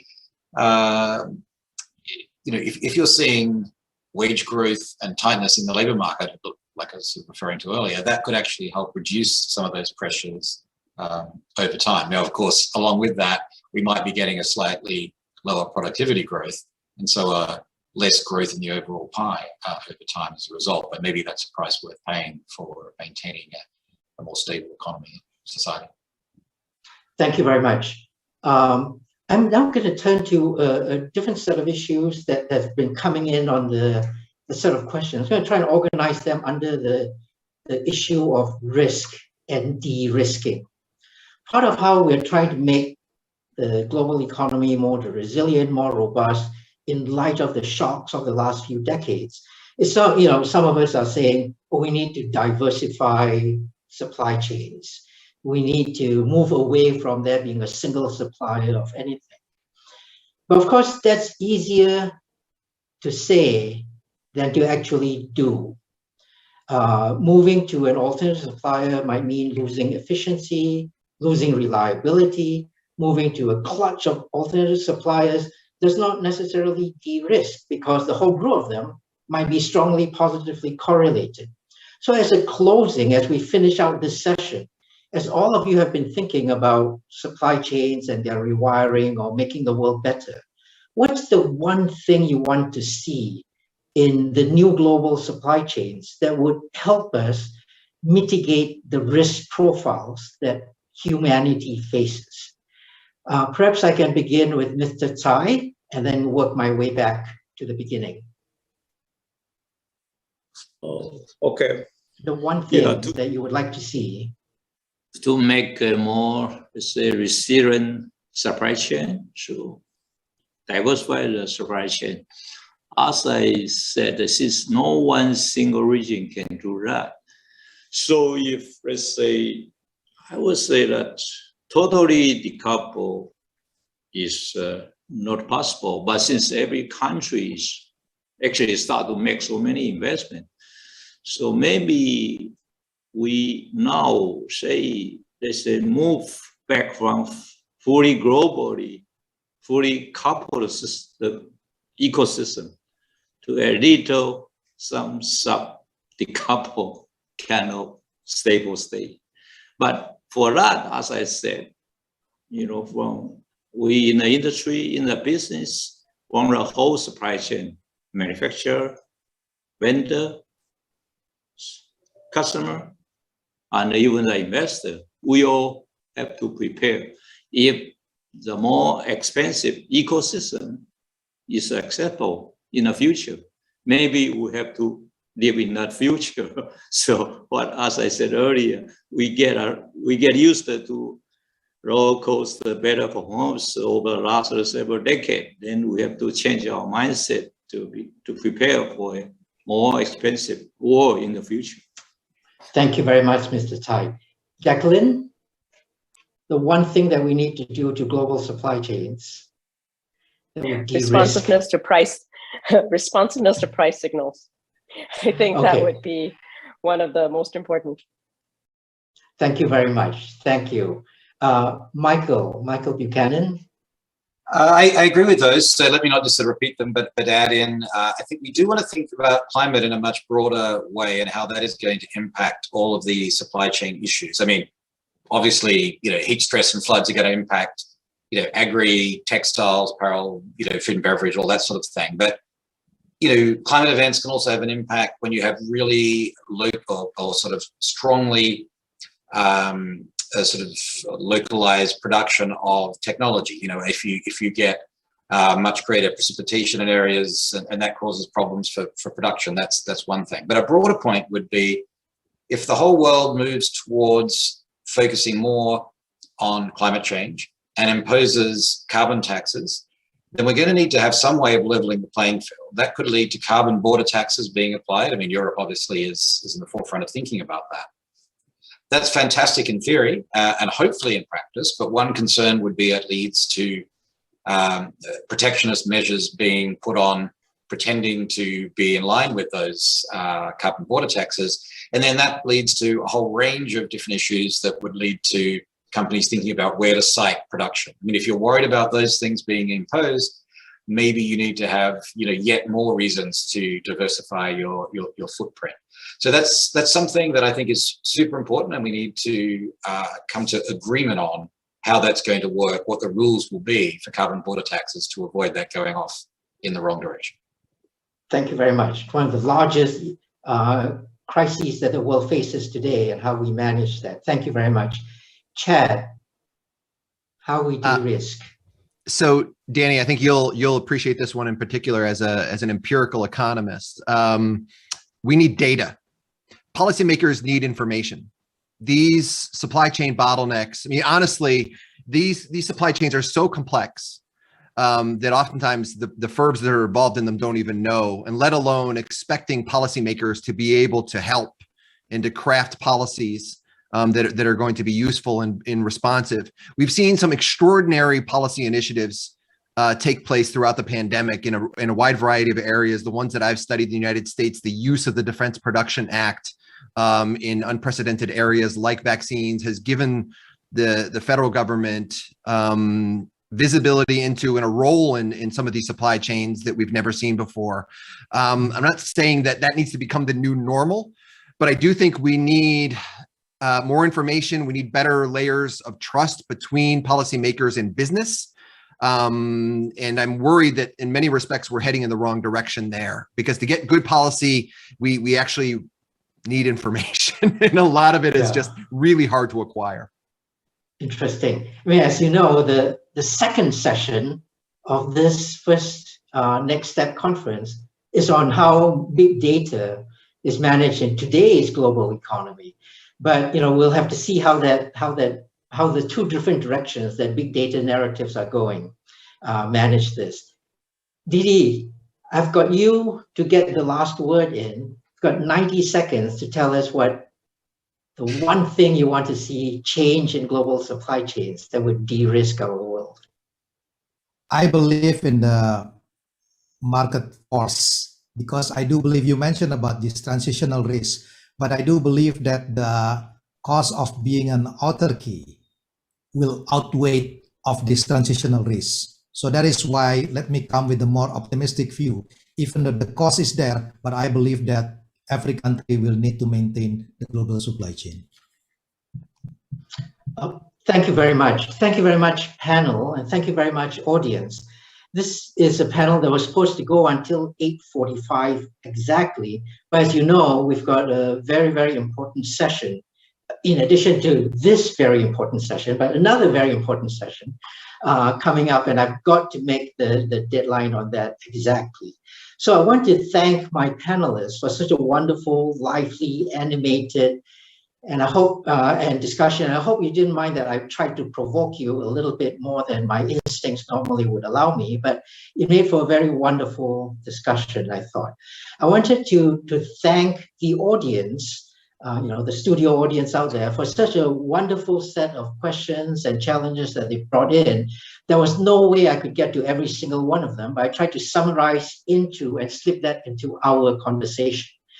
Please stay tuned for the next session. That will be a keynote speech by U.S. Commerce Secretary, Dr. Gina Raimondo, and then stay after that for a conversation between her and Senior Minister Tharman, to be moderated by Adam. Thank you, audience, and thank you, panel, for such a wonderful, wonderful time we've been able to have together. Thank you very much. Back to the controllers. Thank you. Thank you all very much. I'm grateful to Danny for his masterful moderation, and to our global set of panelists for taking us through the multiple dimensions of the issue, geographic, sector, being academic or being a practitioner, as MK was, or the minister. It's really the goal of the Next Step Conference to keep in mind these big picture important issues, but to keep the practitioner's perspective as well. In that spirit, we are about to be joined by the U.S. Secretary of Commerce, the Honorable Gina Raimondo. I am awaiting confirmation from her office that she is online. I appreciate the previous session ending on time so that we can move forward as soon as the Secretary is with us. Just two reminders to people, and please don't go away, because the discussion between Secretary Raimondo and Senior Minister Shanmugaratnam will be the first conversation of substance that the Secretary is having in public on the issue of supply chains, and in particular, since the Saturday announcement of the step back in tariffs between the US and EU, which she was the appointed US cabinet official to announce it. I've just been told she is not quite ready, so we will hold on a moment. So let me make two other announcements. First, to remind everyone, this is the launch of the Next Step Conference series, a joint effort between the Peterson-Institute for International Economics and the Lee Kuan Yew School of Public Policy at the National University of Singapore. We are proud to be guided by an international advisory board chaired by the Senior Minister from Singapore, Tharman, Shanmugaratnam. This is, however, an independent conference, intentionally. I'm obviously botching people's names today, and I apologize. I am delighted that we had the panel we just did. We are committed to bringing together not just an Asian perspective and not just a policy perspective, but a practical perspective from multiple angles. The Next Step conference will continue tomorrow, Singapore time, with a panel on big data and how that relates to the efficacy of public policy. We will have representation at a senior level from Google, from academics at the Peterson Institute, and from a national security perspective from the Asia Society, and again, a relatively diverse set of speakers. We hope to continue to move in that direction. Following day, in morning Washington time, evening Singapore time, we will have a joint event with the Monetary Authority of Singapore, with whom we're proud to partner, a closing to our event and the opening dinner for the Golden Jubilee of the Monetary Authority of Singapore. Martin Wolf, chief economics commentator of the Financial Times and one of the leading voices in the world for how to think about the political economy of globalization, will be giving a dinner talk introduced by Ravi Menon, the head of the Monetary Authority, and then moderated by Danny Quah. Finally, I would just remind everyone that we are launching the Next Step conference series with this event, and we're proud and delighted to have Secretary Raimondo and Tharman with us, as well as our distinguished panelists. We are going to be launching the in-person with public virtual events, but the in-person version of the Next Step conference in May 2022 in Singapore, and we will look forward to seeing you annually for that thenceforth. Now, if I may, I'd like to try to introduce Secretary Gina Raimondo. Secretary Raimondo is the U.S. Secretary of Commerce and formerly was the 75th governor of the U.S. state of Rhode Island and was its first woman governor. She previously served as General Treasurer of Rhode Island, a statewide elected position. Interestingly and importantly for her worldview, she was founding employee and senior vice president of Village Ventures and founder of Point Judith Capital, Rhode Island's only venture capital firm. In other words, the secretary brings multiple perspectives from business and investment, from elected official governance, as well as a working person, as well as coming from Rhode Island, next door to where I grew up, which is a state that doesn't always get represented in global affairs, even though, like all US states and all countries, it is part of the global economy. So for these and many other reasons, we're delighted to have with us a member of President Biden's cabinet, the Secretary of Commerce, the Honorable Gina Raimondo. And before turning over to her, let me congratulate you, Secretary Raimondo, on the announcement of the step back in the tariff conflict over steel and aluminum with the European Union. That obviously feeds into our important discussion today, where you're joining us to speak about supply chain issues and global trade. Thank you, Secretary Raimondo. Thank you, Adam. I appreciate that, and I appreciate that kind and warm introduction. It's wonderful for me to be here with you and to be joined by Minister Tharman. Thank you so much for joining us, and of course, all the distinguished guests. You have a terrific panel and a terrific day lined up. So as you all know, recently at the East Asia Summit, President Biden reaffirmed our commitment to the Indo-Pacific region, and he outlined his vision for the region, one that's open, connected, prosperous, resilient, and importantly, secure. He announced the development of an Indo-Pacific economic framework that will define our shared objectives around standards for the digital economy and technology, supply chain resiliency, topic on the top of everyone's mind, decarbonization, infrastructure, and other areas of shared interest. Of course, I applaud the president for this, and the Commerce Department will be kind of central to developing that economic framework and working with our partners in the region to develop and execute on that. We're already moving forward with a new US-Singapore partnership for growth and innovation that will integrate our economies even further.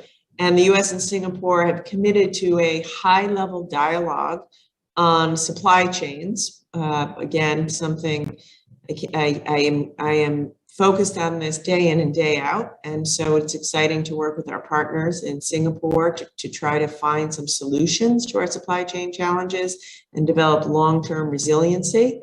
I've been the co-chair of the President's Supply Chain Disruptions Task Force, and of course, hope to bring all of that work to my work here in the Indo-Pacific region.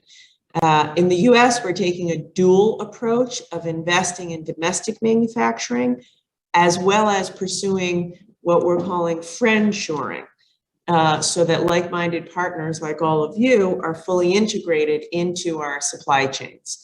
And that means looking for areas of greater collaboration, increased transparency, agreement on supply chain resiliency principles, sharing best practices, identifying diverse sources of supply, and coordinating investments in alternative supply chains.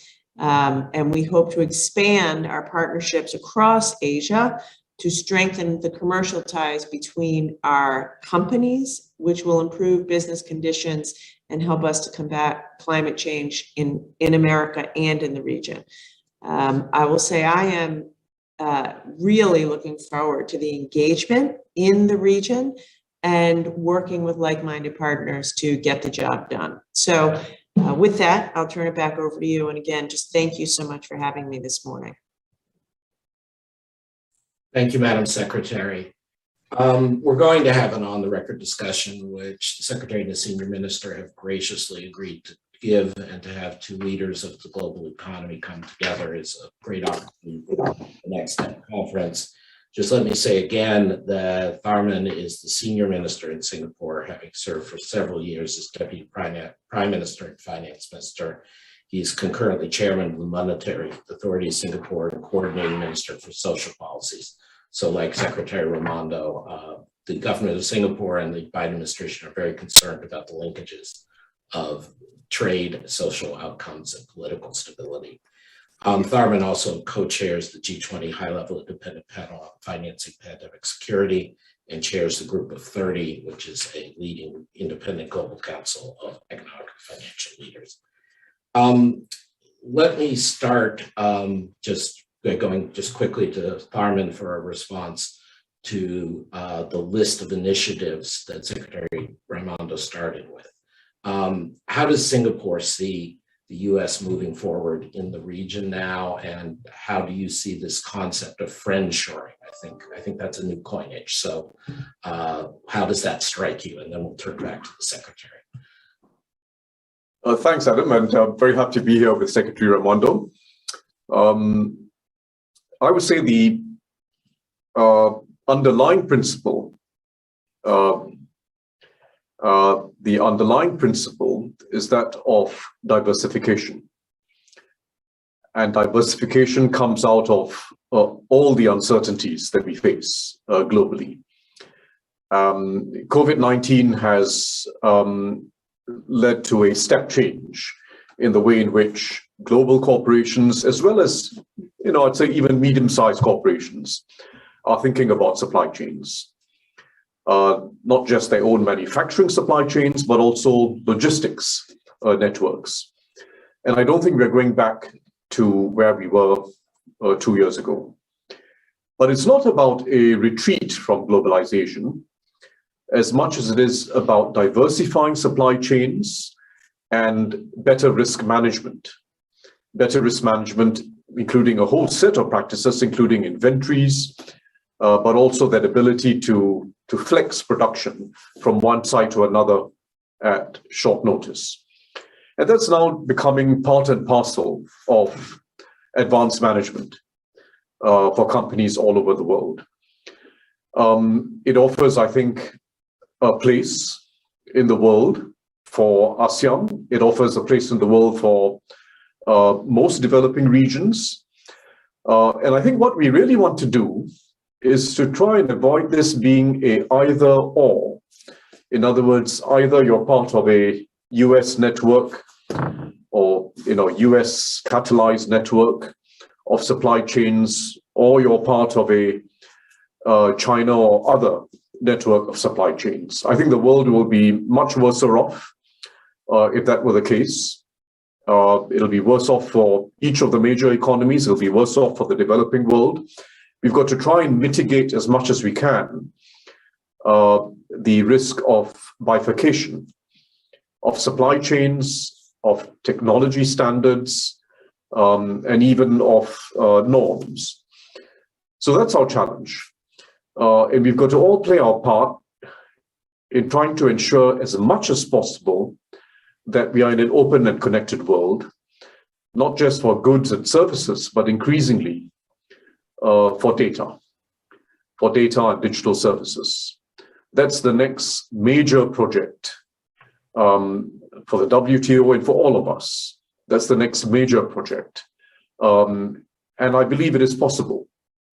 I believe it is possible. Just as it was never to the advantage of individual countries or the world to have frictionful or choked up supply chains in goods and traditional services, it's not going to be in anyone's interest to have anything other than a free flow of data and digital services around the world. People sometimes say that data is like oil.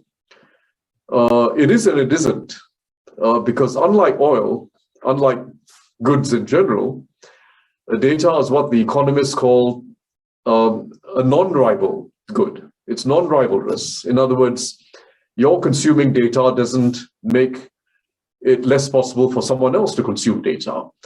And it's in the very nature of data that the more there is, and the more extensively it is used everywhere in the world, the more innovation you're going to get, the more productivity growth you're going to get, the more you improve well-being everywhere. So it's a bit like the global commons. Unlike traditional trade in goods and services where competition is good and it spurs efficiency and so on and so forth, here it's not just about competition.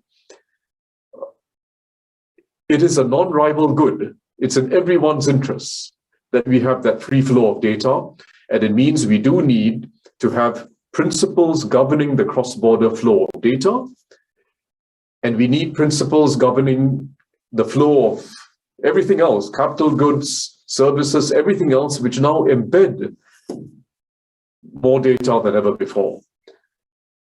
And that's the new multilateral framework that we need for data. It's a major project.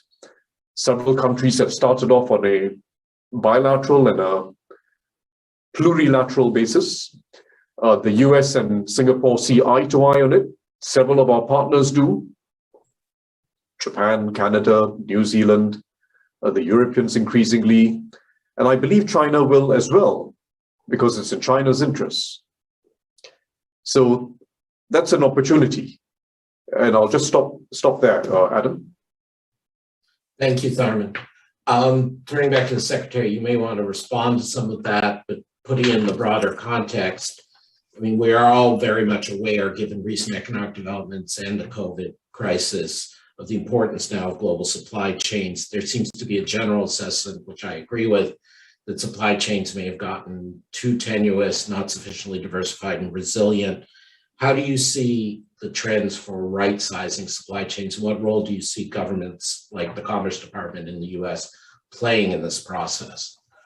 Yes, thank you. So first, I want to take a second to respond to what Tharman was saying, much of which I agree with, all of which I agree with. But, you know, the interesting thing about data, unlike oil, is it's also unlimited. It's an infinite supply. And that's, I think, a key difference. The other thing is, although, of course, I agree with you that we don't want to set up, as you say, bifurcation, we do need trusted networks. You know, underpinning data are networks, and they have to be trusted. You know, they have to be trusted networks, and the standards which govern networks, the privacy protections, the cyber protocols.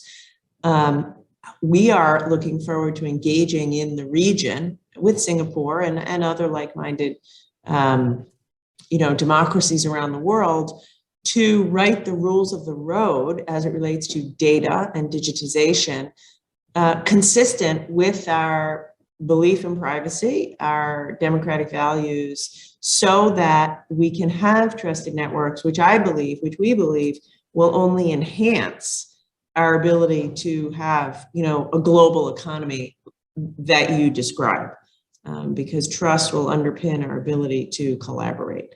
To your question, Adam, about supply chains, I think I can safely say that we didn't pay much attention to supply chains. The other day yesterday, my husband and I were at the farmer's market, and we were buying some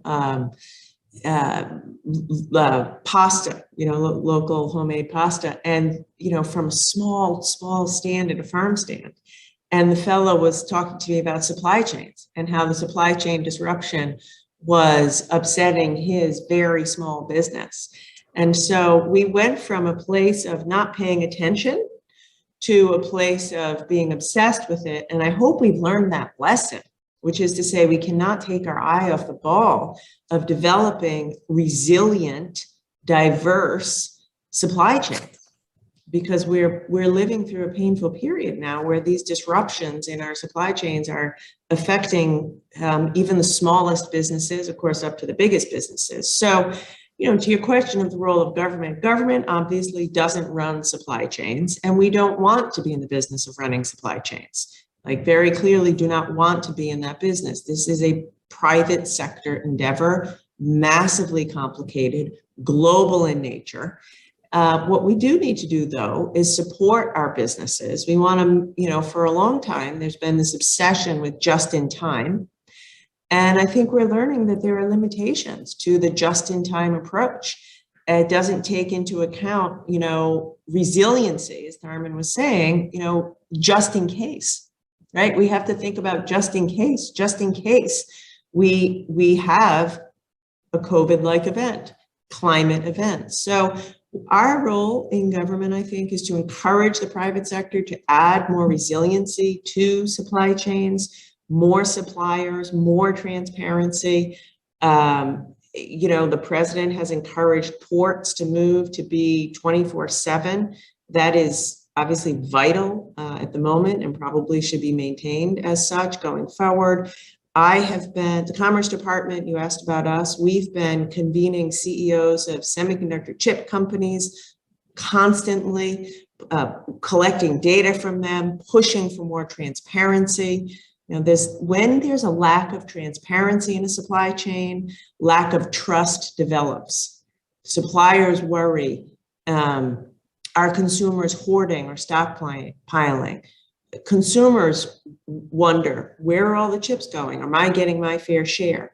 So one thing that we are trying to do in the government at the Commerce Department is increase transparency, which ought to increase trust. And then earlier I mentioned this concept of friend shoring. It used to be near shoring, although of course our Indo-Pacific allies are not really near, but they are certainly friends. And in today's globalized economy, when a factory shuts down in Malaysia due to a COVID outbreak, it can have an outsized effect in our own backyard. So developing resiliency is critical, and when you, in order to develop that resiliency, we have to coordinate our investments in supply chains across the globe. And in that respect, the Commerce Department will be in the middle of that, really encouraging this cross-border investment and collaboration, which will accrue to the benefit of really, the whole world, not just America. Thank you. We have a lot to get through, and we're hearing new terms coined as we go. So this is history making. This is good. Tharman, you've been very focused recently, for good reason, on the global inequalities in vaccine production and distribution, as well as thinking about the next pandemic. Could you say a bit more about the supply chain aspects of that, what you want to see happen in that space with regards to vaccines and pandemic, both now and for future? That's a large new problem in public policy, Adam, that we haven't faced before.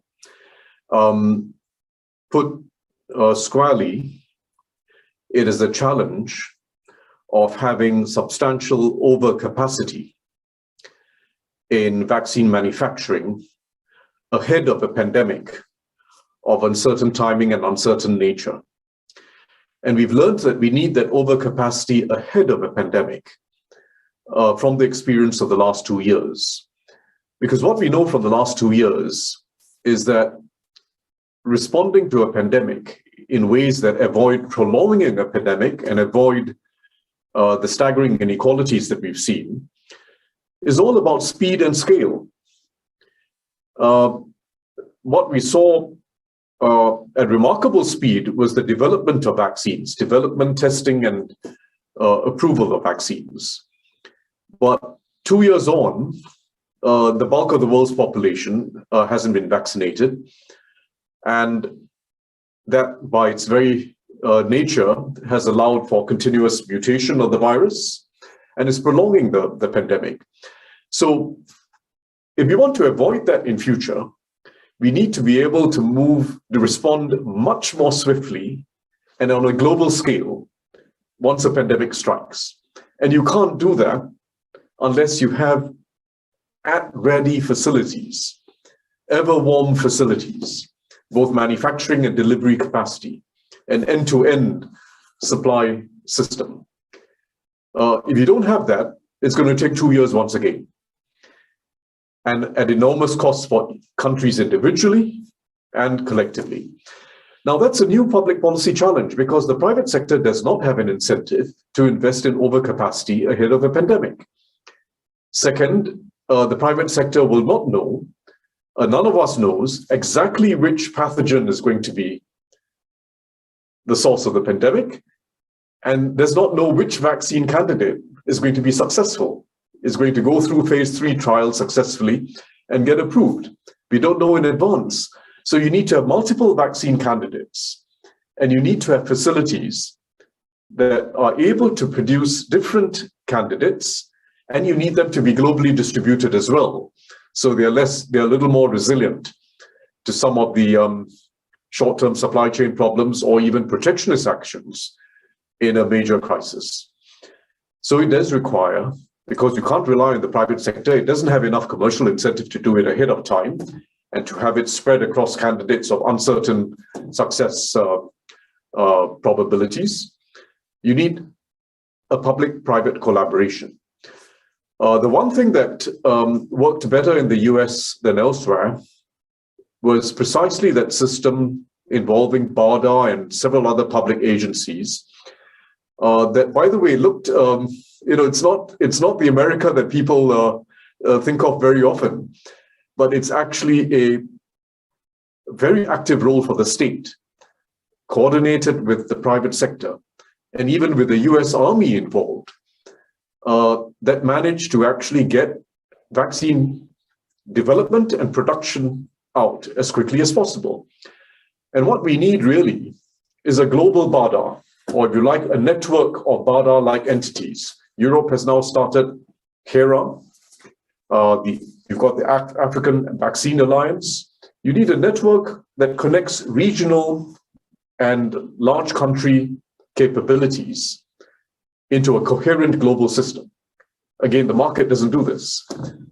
We need a way of coordinating capacity ahead of time and fast response in an actual crisis.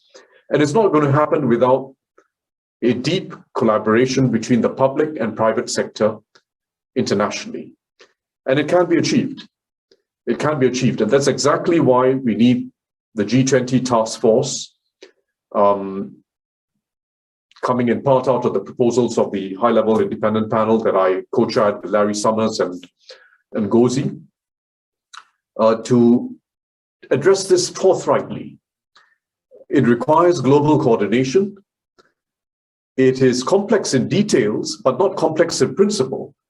The principle is it's in every country and region's interest to collaborate in setting up this end-to-end supply ecosystem.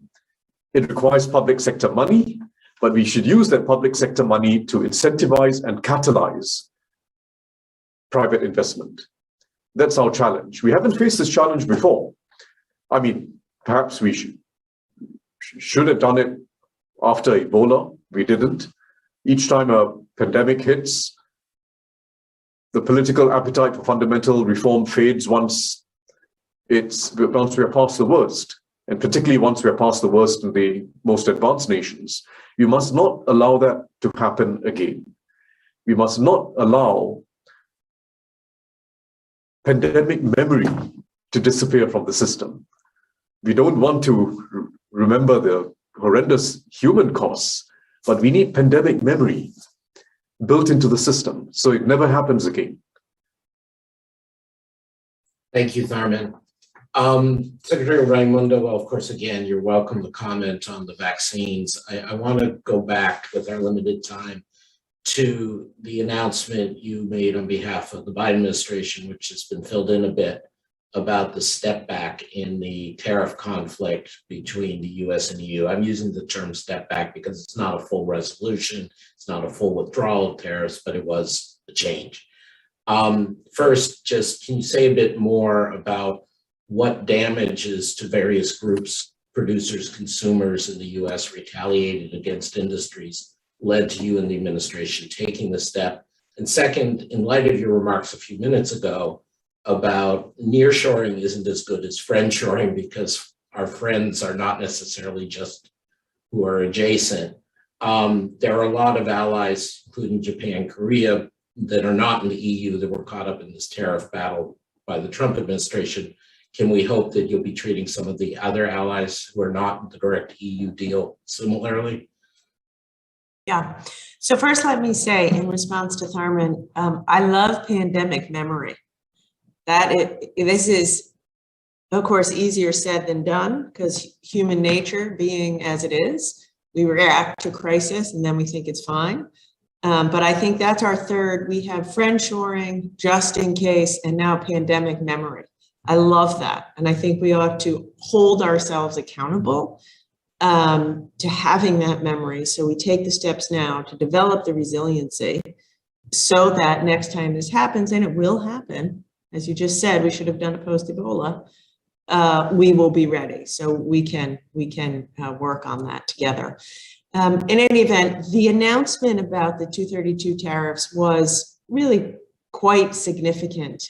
The EU was planning to impose 50% tariffs on December 1st, automatically on December 1st, a 50% tariff on a range of important American products, bourbon, whiskey, rye, the entire distillery industry, I mean, which is, by the way, the greatest source of jobs in the state of Kentucky. So it would have decimated Kentucky's economy. No, I think we should all stipulate you can't survive with a 50% tariff. I mean, it's a quite excessive tariff. Harley Davidson, which has thousands of employees in Wisconsin, would have, I don't know, probably had to shut down that plant or certainly ratcheted back significantly. Levi's, jeans, I mean, really iconic American brands. So thankfully that will not happen. The tariffs will not be imposed, and that's really a huge win for those industries. Just as important, if not more important, it's a really important moment in our transatlantic relationship with the EU. President Biden came into office pledging that we were going to repair our relationships with our allies, and this is proof. You know, this is putting that principle into action. We worked with the EU to resolve this trade irritant.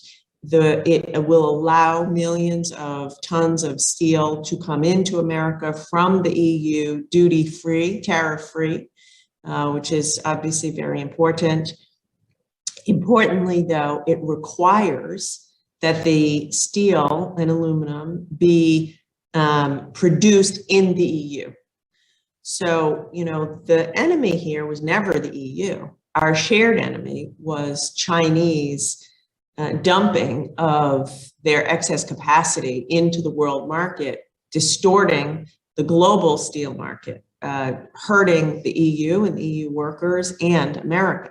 So this is a very significant action whereby we are working with our allies to push back on Chinese excess capacity, thereby protecting the industry and workers in the US and the EU in the steel industry.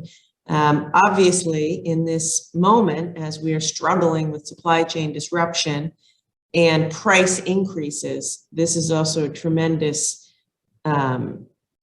step forward in that regard. The industry, I mean, steel is in everything. It's in your car, it's in your truck, it's in your dishwasher, your refrigerator, your dryer. So this, of course, will bring down prices for these companies, which will flow through to the consumer. Here in America, steel prices have gone up almost fourfold in the past 12 months. So this is really very significant. And to your question of our allies, we will, yes, get to work working with our allies, like-minded, as you say, Japan and the UK, and really try to resolve the same trade irritant with them as well. Thank you. I'm afraid I have to do one follow-up on that. If the enemy is Chinese overproduction, what's the irritant from the UK and Asian allies that you want to continue this? Oh, sorry, we haven't resolved the 232 tariffs with the UK. So in other words, the deal that we struck with the EU is with the EU. No, I sorry, I understand. I was just asking, since you said just a minute ago, the purpose ultimately is to deal with Chinese overcapacity and supply. Why are you not just lifting similarly for other allies the way you're lifting for the EU? Yeah, I think we will get there. We just, that's what I'm trying to say. We did this with the EU. Now we have to sit down with our other allies and come up with negotiate. We have to do the work to sit down to negotiate to see if we can't also get rid of this irritant with those allies. Okay, thank you, Secretary. Tharman, as one of those U.S. allies, Singapore is obviously not a steel exporter, so you don't have, or aluminum exporter, you don't have this issue of directly of the 232s, but you are aware, obviously, of the Biden approach and the previous Trump approach on these matters. Speaking not for other U.S. Asian allies, but as a U.S. Asian ally, how do you see the Biden administration's partial continuation of this approach? Well, I think Singapore's perspective is predictable. As you say, we are not a steel or aluminium producer, but steel and aluminium go into lots of other things. And the world economy is going to be a weaker economy if we do not see a rollback of all forms of protection and discrimination. And I think as we come out of COVID and as we address an extremely challenging period ahead, we should try as much as we can, because there's some problems which are really difficult to solve and difficult to solve quickly.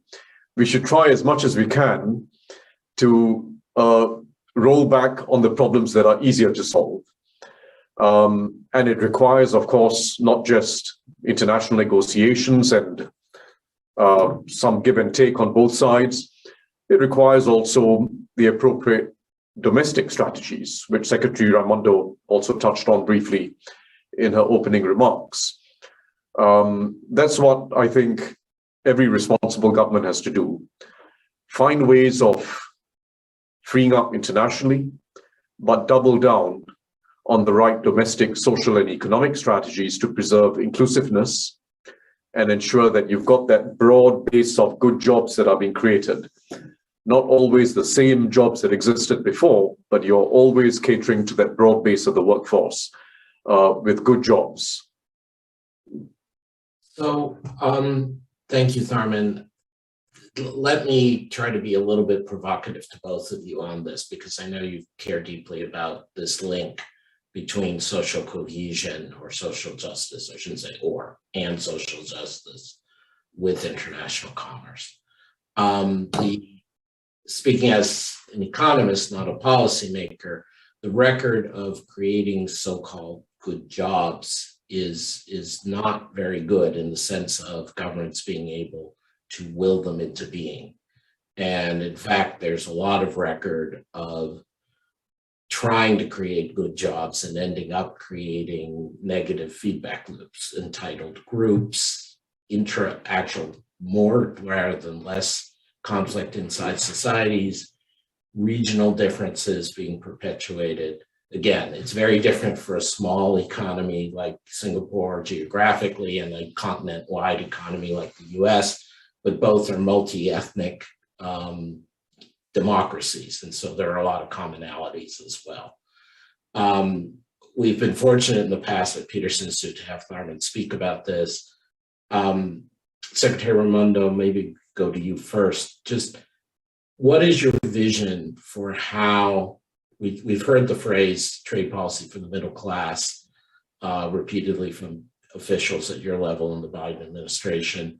What is your vision for how this should be integrated into both commerce and social justice? How do we think about this, particularly since the world, let's remember, is not all about manufacturing jobs. No matter how many manufacturing jobs we're going to create, it's not going to be everybody or even close to a majority in any society. Sorry to go on so long, but I want to set it up for your broad think as part of the Next Step conference. So please, Secretary Raimondo and then Tharman.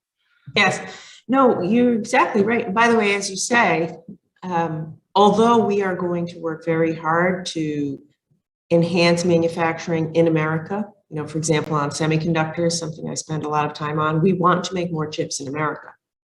That's clear. We will create thousands of jobs doing that. That's clear. Having said that, manufacturing is becoming more automated. So you're exactly right. Even if we have more manufacturing in America, it is more automated, and not everyone can have a manufacturing job. And to your point around social cohesion, look, I believe our nation is at an inflection point. So we have unprecedented income inequality in our country. Inequality based on geography, race, educational attainment. And it's why the President Biden said, we're in a fight for the soul of America. So many of our problems as a country have been created and exacerbated by that economic inequality. And so we have to meet the demands of the moment if we're going to really address that inequality. I will say, that's why we are so focused on passing the president's Build Back Better agenda, because it will enable, for example, broadband, high quality, affordable, high-speed broadband for every single American. You cannot have broadly shared prosperity if 35% of Americans who live in rural areas don't have access to broadband. You can't do it. 50% of Americans who live on tribal lands don't have access to broadband. Workforce development. President's calling for big investments in apprenticeships. Well, when you think apprenticeship, maybe the image that comes into your mind is the building trades, plumbers, welders, and that's all good. I think digital apprenticeships. I think cybersecurity technicians. I think cyber tech apprenticeships in middle America for, Black and brown kids in urban America who need access to these skills so they can get these jobs, so they can come into the workforce, stay in the workforce, and make a decent income. So there's no, I could go on all morning, and I promise I won't, but the point is we need, as Tharman said, domestic investments, building our infrastructure, investing in technology, investing in basic R&D, basic research and development. Over the past 30 years, if you were to draw a graph, you're an economist, Adam, if you were to graph, R&D investments as a percent of American GDP, it would be a straight downward slope. We need to invest in R&D so that turns into, more manufacturing, get the great ideas coming out of colleges and universities and turn them into products we make in America, all over America, middle America as well, and then have, the job training initiatives to make sure people get these jobs. So in any event, I think there's no one thing. I think it is the challenge of our time. And President Biden has a very bold set of programs to make those investments so that we can, create those jobs and have the prosperity be more equally shared in America. But last thing I'll say, like women, 2 million women are still out of the workforce now, post-COVID. They will stay out of the workforce unless childcare becomes more affordable. Why can every other industrialized nation in the world provide public pre-K and childcare and we can't? If we don't make those investments, we will not tap into women's economic potential, and it will continue to erode this social cohesion that you talk about. So there's no one thing, but I think it is the most important thing that we'll work on as an administration. Thank you very much, Secretary Raimondo. I cannot resist on your last comment, just throwing my full weight, such as it is, behind it. The success of Abenomics, Womenomics in Japan to turn around female labor force participation shows it can be done, and that pre-K, nursery school, leave for flexible work policies for women and support for women getting equal pay, but necessary support for their role in the family, I think is critical. And of all the things you've mentioned, I am proud that the Biden administration is taking that on. Tharman, forgive me for editorializing, but as you know, we at Peterson were working on that issue for a long time. So to wrap us up, maybe you could say a few words also about how you see trade and inclusion coming together. Well, very much in the same spirit as Secretary Raimondo. And, reflecting on that earlier remark you made, Adam, about how, well, look, this hasn't worked very well in the past, the state getting involved in industry.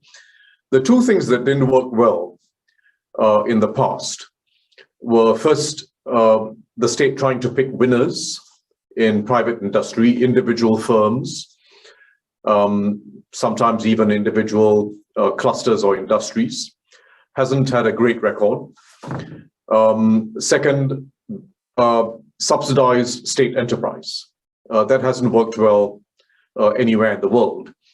And we used to associate that as a problem to do with the socialist economies, but it's a problem that's lived on well beyond socialism in a whole range of other economies. And I should just add as a important aside for those of us who are economists that 2 weeks ago we saw the passing of Janos Kornai, who was perhaps more than anyone else, the person who exposed the systemic weaknesses of the socialist economies, and the fact that soft budget constraints were not just accidental, not just political, they were systematic. But Kornai's soft budget constraints exist in a whole range of other economies, even after the falling of the Berlin Wall. And we should be well aware of that. So that's the old industrial policy weaknesses that we know of, the old dirigism. But what Secretary Raimondo was talking about, and what I believe we need to address now with the renewed energy, is the development of collective capacity, not picking individual winners, not trying to have subsidized state enterprises, creating a new infant industry. It's really about developing collective capacity. And that means everything from a strong preschool sector to provide opportunities for social mobility, or at least not stunt social mobility early in life. It means a high quality public school sector.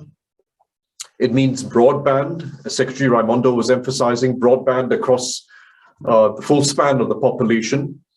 And it's not just a huge problem in the developing world, it's also a problem in the most advanced countries. You have large parts of major cities in the advanced countries, including the United States, where the majority of the population does not have broadband.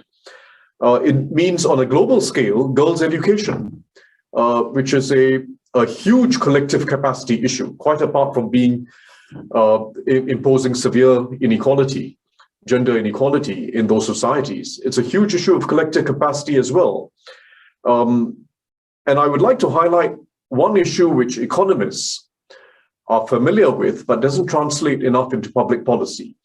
And that is that we do have to address what is now a very stubborn problem of low productivity growth across the advanced world and slowing productivity growth in the emerging world. If you take the mature economies, the US is doing a little better than most in the last few years, but if you take the mature economies as a whole, productivity growth was running at slightly above 2% in the years before the global financial crisis, the first part of the decade. It was running at about 1% after the global financial crisis for about a whole decade.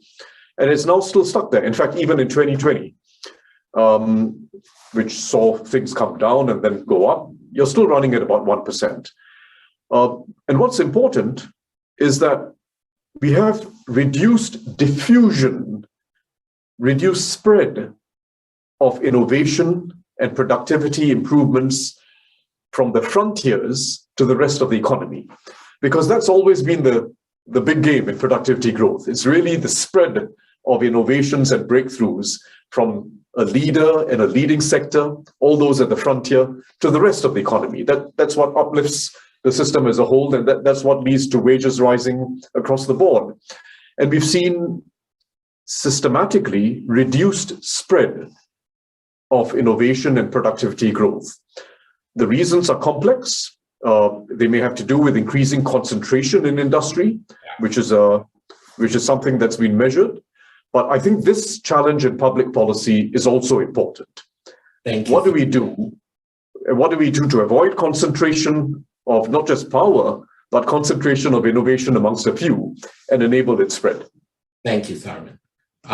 Sorry to end right there, although I think that is a critical issue, which, as you know, Peterson Institute's been working on the G7, the G20, and we're very glad to have you bring the long-term productivity and the diffusion of innovation to be part of this picture. I want to thank Secretary Gina Raimondo, Senior Minister Tharman for gracing us with their presence and their frank, practical combination of commitment and policy steps. The Next Step conference of Peterson Institute and LKY School could not have gotten off to a better start. I will just say that the second session of our inaugural conference will take place at 8 p.m. Eastern Time today, 8 a.m. Tuesday in Singapore on economic policy and policymaking in a big data, big tech global economy, including Marcus Brunnermeyer, Chong-En Bai, Karan Bhatia, Martin Trezempa, and Alina Noor. But for this morning, with thanks to all our panelists, and particularly Secretary Raimondo and Tharman, this meeting is adjourned.